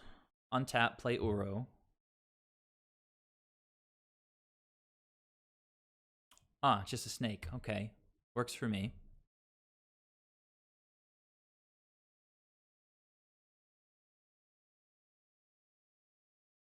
Let's go Ephemerate. 2 fetch lands. Interesting. I think we can continue to bot on these lands for now because we're going to play a land next turn, try to get Soul Herder, and then continue to scry. If that gets countered, we've got Ice Fang, drawing more cards. Don't really know that I want another land here. I guess I do, right? I guess I do. I kind of want both of these lands now that I think of it. So we're going to go top. They're all going to get shuffled away, honestly. So it doesn't really matter too much.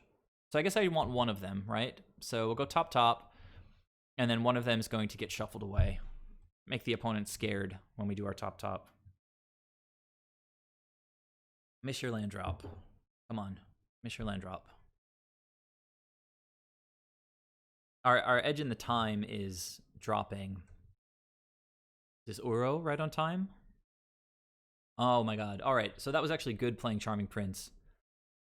Liliana, the last hope. I mean, I guess I can go for Deputy on my turn. But I think Soul Herder is just going to be better, right?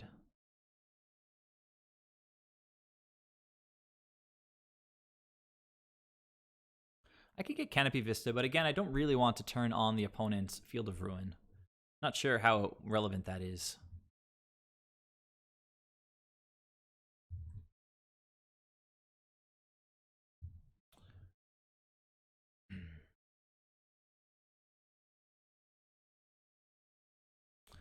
Okay, Eternal Witness is a good one. We're going to go...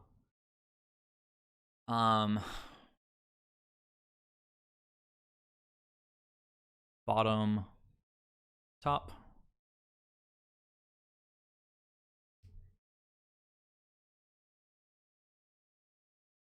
So opponent can't trigger their revolt with Field of Ruin. So that's something that's kind of nice. Looks like they might be missing a land drop. All right, they found a land.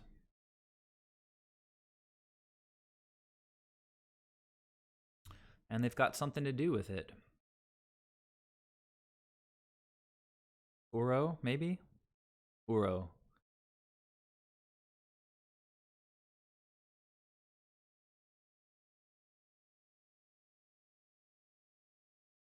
And they did not play a land off of Uro's trigger, which is a little bit scary because they have 5 cards in hand.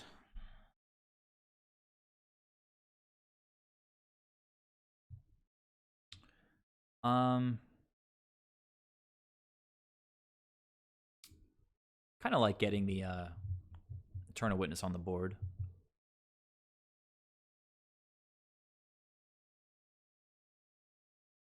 Just get a land, keep hitting our land drops. Seems decent. We've got green, green, blue, blue. We'll get another blue source with the Vista. This is our turn 4. Opponent's got Death Touch online, which is kind of obnoxious.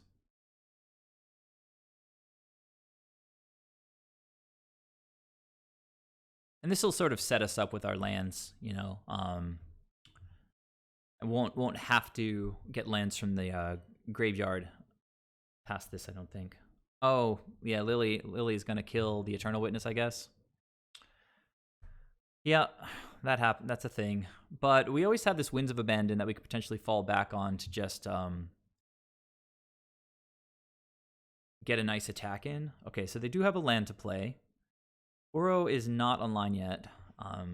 Looks like Jace. Opponent thinking carefully. Jace, Brainstorm. Okay, looks like they're holding up Counter Magic. So yeah, we're in a tough spot now because if they are holding up like Cryptic Command or something, then I think we're just kind of wrecked here, right? I could try leading on Coatl and see if they do anything about it, but just minus Lily, I should just hold this to the end step if I'm going to do that. And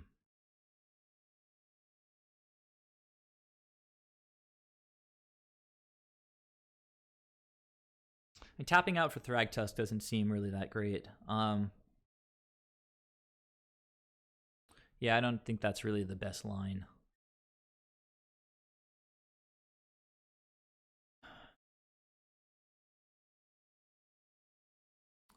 Maybe I shouldn't have played that land out yet.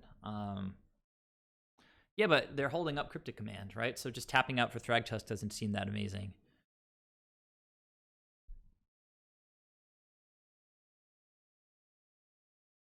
I could try to force them to tap the team by playing Winds of Abandon right now.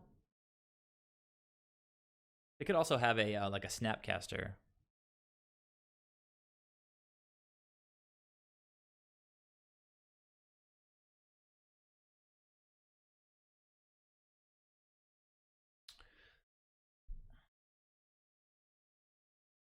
I'm letting the opponent equalize on time, which is kind of stupid.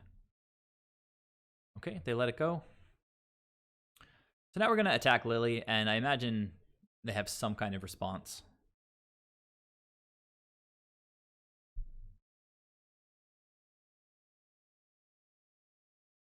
Tap your team, and then I can untap. I can just play Deputy, I guess.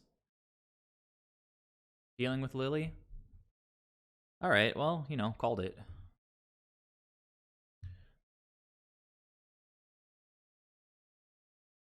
Oh, I don't have another white source. Guys, I'm so stupid.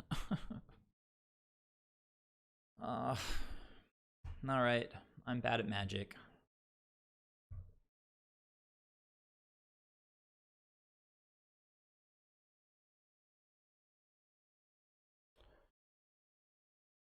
Force seems like a decent thing to have.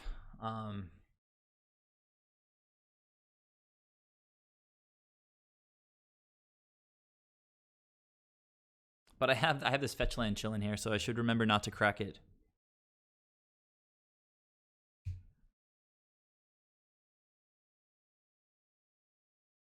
They don't have enough in the yard yet to. Oh, they can actually. They can get enough if they sack their Field of Ruin, targeting my Prismatic Vista. That's a line.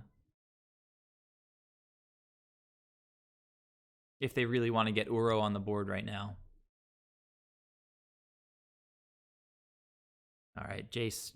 Jace is so obnoxious.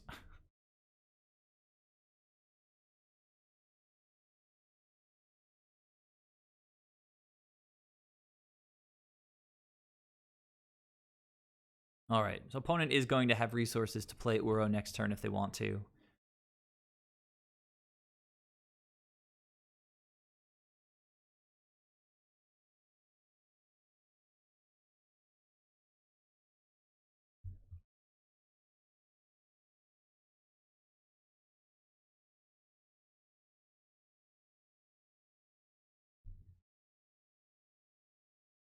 I am going to Ice Fang right now. Try to force what?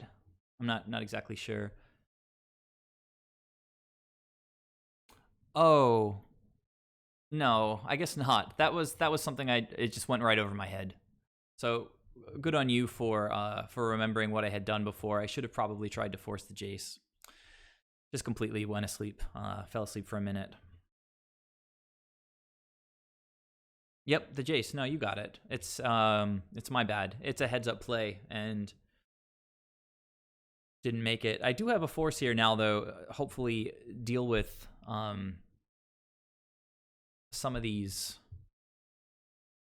planeswalkers real quick.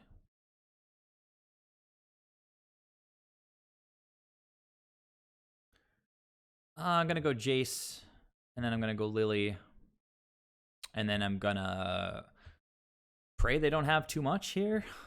Okay, so I kind of expected a Snapcaster. Like it doesn't do a ton here except prevent the damage from going through, but then I get to play Deputy in the second main.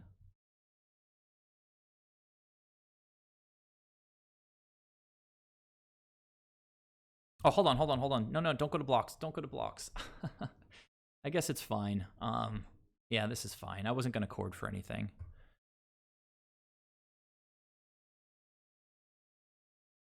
Okay. So let's go Deputy.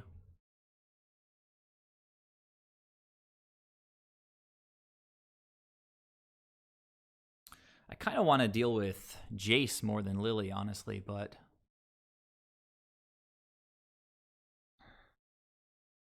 I don't know. Lily's just kind of annoying. Get Lily off the table.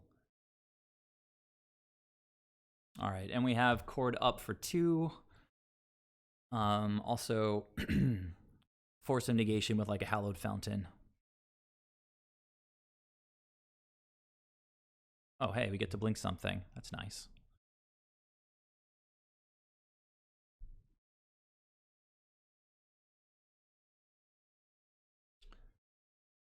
I'm fading, guys. I'm fading fast. Another land, why not?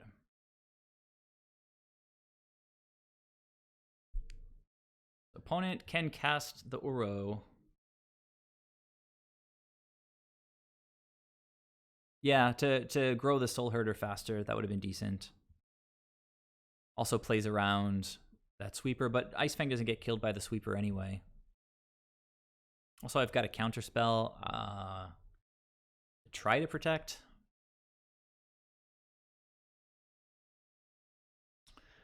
And I don't know. I don't feel very good about this with Jace on board and bazillion lands. Yeah. Minus X, it's no permanence. 1, 2, 3, 4, 5, 6, 7. We have to try to force, and they almost certainly have a counterspell in hand at this point.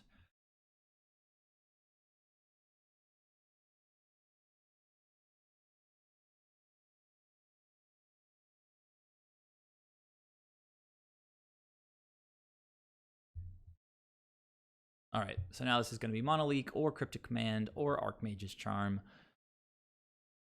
We're going to lose our board, try to rebuild with a Thragtusk, and... Okay. Sorry, guys. Opponent gets Lily back. She gets to minus on my Ice Fang, which is just disgusting. Ugh. All right.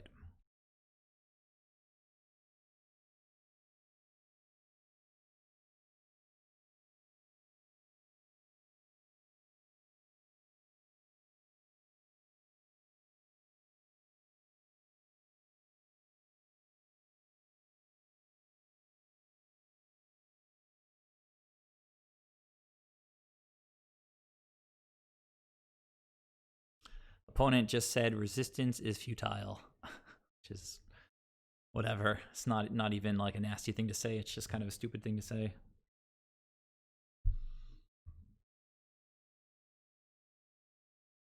So actually, Prince tucking the Ice Fang would have been good because it would have played around Liliana's minus. So kudos to Paintball Demon for seeing the Prince blink. I almost always see the Prince blink when Soul Herder's on the board, but honestly, like I can barely like keep my head straight right now.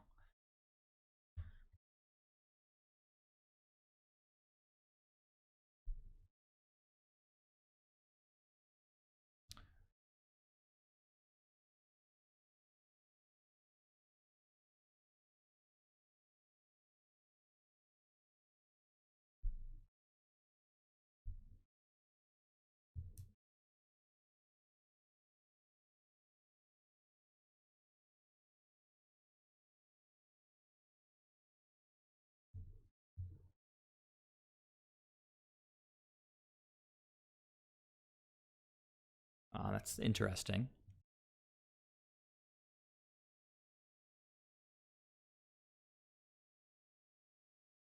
Huh, too many choices, guys. Too many choices.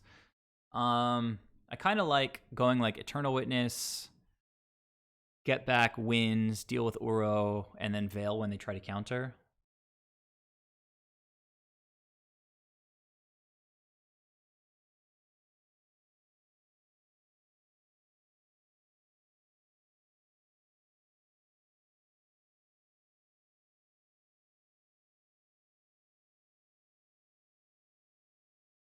Ugh. Hang on a sec. Hang on a sec.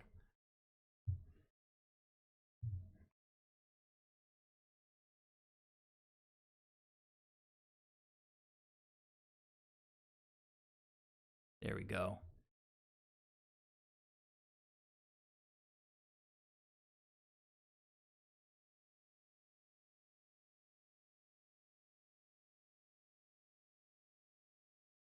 Opponent.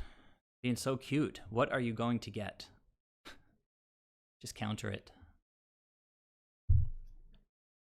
Like, I'm not going to chat with somebody when there's 5 minutes left on the clock.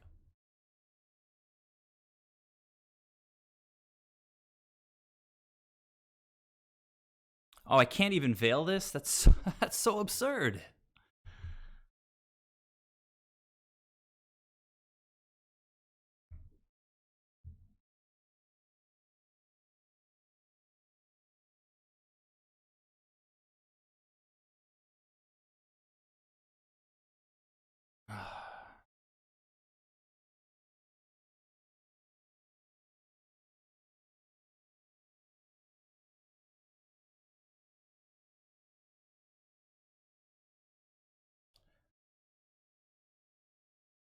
I mean, this is stupid. I don't even think I have like basics left to get.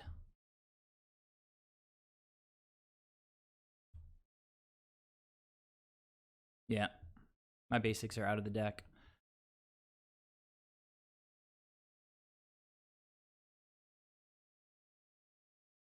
Ether Gust, guys. That's just like, ugh. Pretty bad running this evening, I have to say. Too many mulligans. Too many perfect cards for our opponent. Ether Gust. And yeah, why not? Mystic Sanctuary. Yeah, we take the damage for now.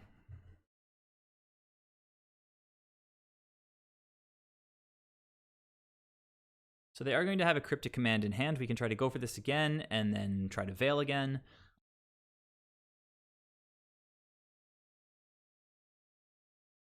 Some random Ashiok. Don't really care.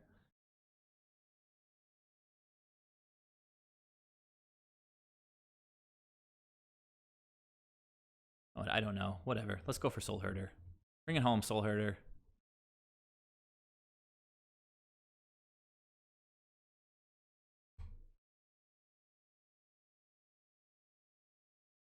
I probably should have attacked. Probably should have attacked.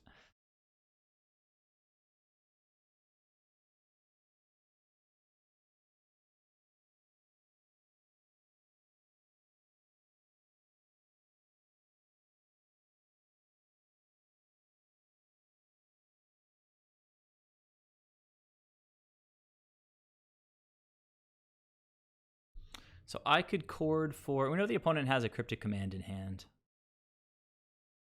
This could try to tap my team.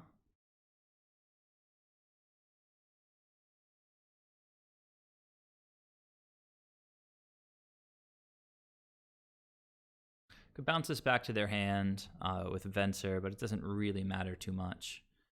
Oh, I could go get Urian. That's kind of fun. Let's see if the opponent tries to counter it.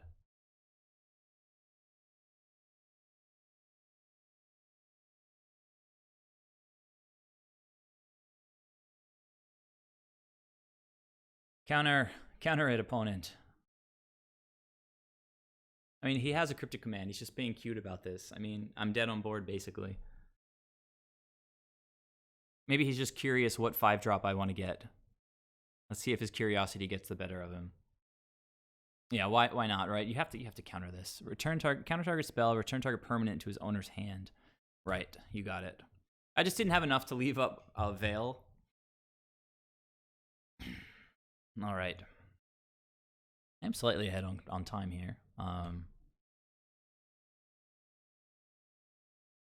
Okay. I don't even know what this Ashiok is doing over here.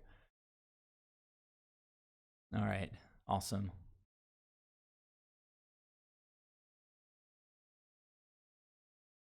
So there's a Cryptic on top of their deck, but they don't have it in hand yet. Nice. Dig it. Liliana's just gonna minus me. I could Veil the Liliana minus. They could Cryptic my Veil. I think I'd probably... Yeah, this thing is flying, right? It's not flying.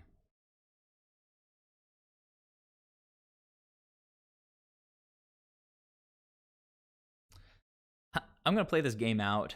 You know what? Like, make them play a spell, I guess. I'm gonna try to Veil and make them counter it. It's not too much else to do.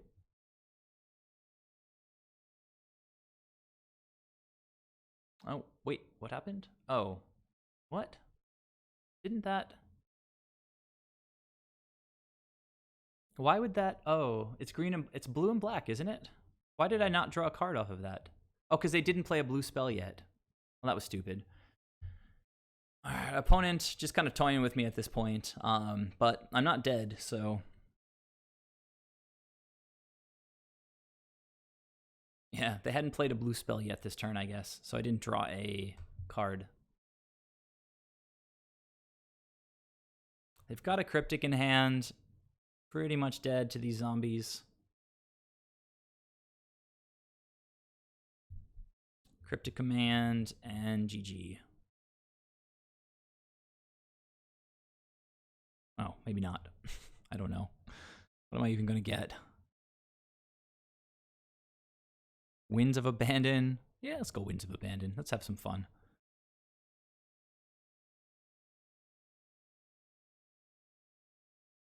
Cling to Dust.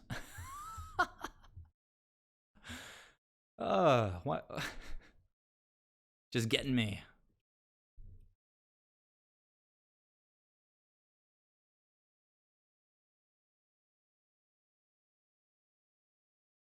Just completely toying with me at this point. You gotta appreciate it.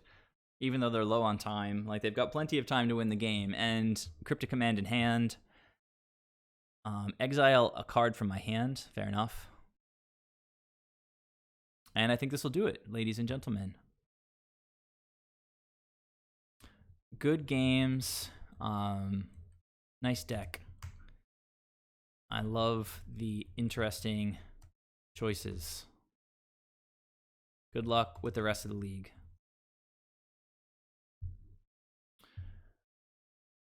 All right. So we're going to concede this game. Opponent says, good games, you too. They didn't seem like they were being like condescending or arrogant or whatever.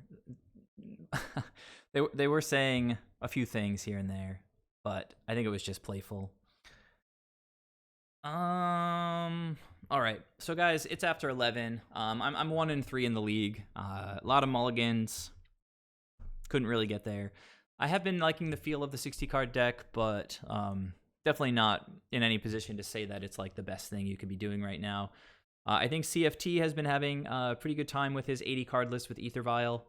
I was always resistant to the idea of Aether Vial in the 80 card list, but once you start to try to go down like the Eternal Command path, where you're setting up like combos with Aether Vial, Eternal Witness, Cryptic Command, I can definitely see the appeal of that. In the Soul Herder channel in the Creature Toolbox Discord server, there was somebody in there saying that they played CFT's list recently to like 5-0, 5-0, 4-1 in like consecutive leagues. So got to be something that works in that list. So I might switch over to that list at some point to give it a go. See if I really hate the Aether Vial in the 80 card deck. But I've always been of the opinion that results speak louder than anything else, right? And so not a ton of Soul Herder postings in the league results recently. And yeah, so if all we have to go on is this guy saying that he's just 5-0ing leagues back-to-back with CFT's list, I think it bears some testing, obviously. So thanks very, very much for joining me, guys, through all the mulligans and the long games that pretty much always get into the red zone, like as far as the clock is concerned. If you're not following me, I'd appreciate it. If you give me a follow, you'll get notified whenever I stream. The more followers I get, the better, typically, for all sorts of reasons. If you want to subscribe, that would be amazing. I have just like 3 or 4 subscribers. Thanks very much. I actually heard a noise just then. I think one of you guys followed me, so thanks very much for that. And yeah, anyhow, I'm going to be streaming on Wednesday with Merfolk if you'd like to watch some Merfolk action. Not sure what list I'm going to play yet. But yeah, just going to keep grinding with Soul Herder, see if I can figure anything out. Unless you guys have any questions, I guess I'll try to send you over to another guy who's live right now. Let's see who is... Let's see who's live right now. Come on. I don't really want to watch myself. All right, guys. Let's see. How do I see who's streaming right now? Twitch is so... Here we go.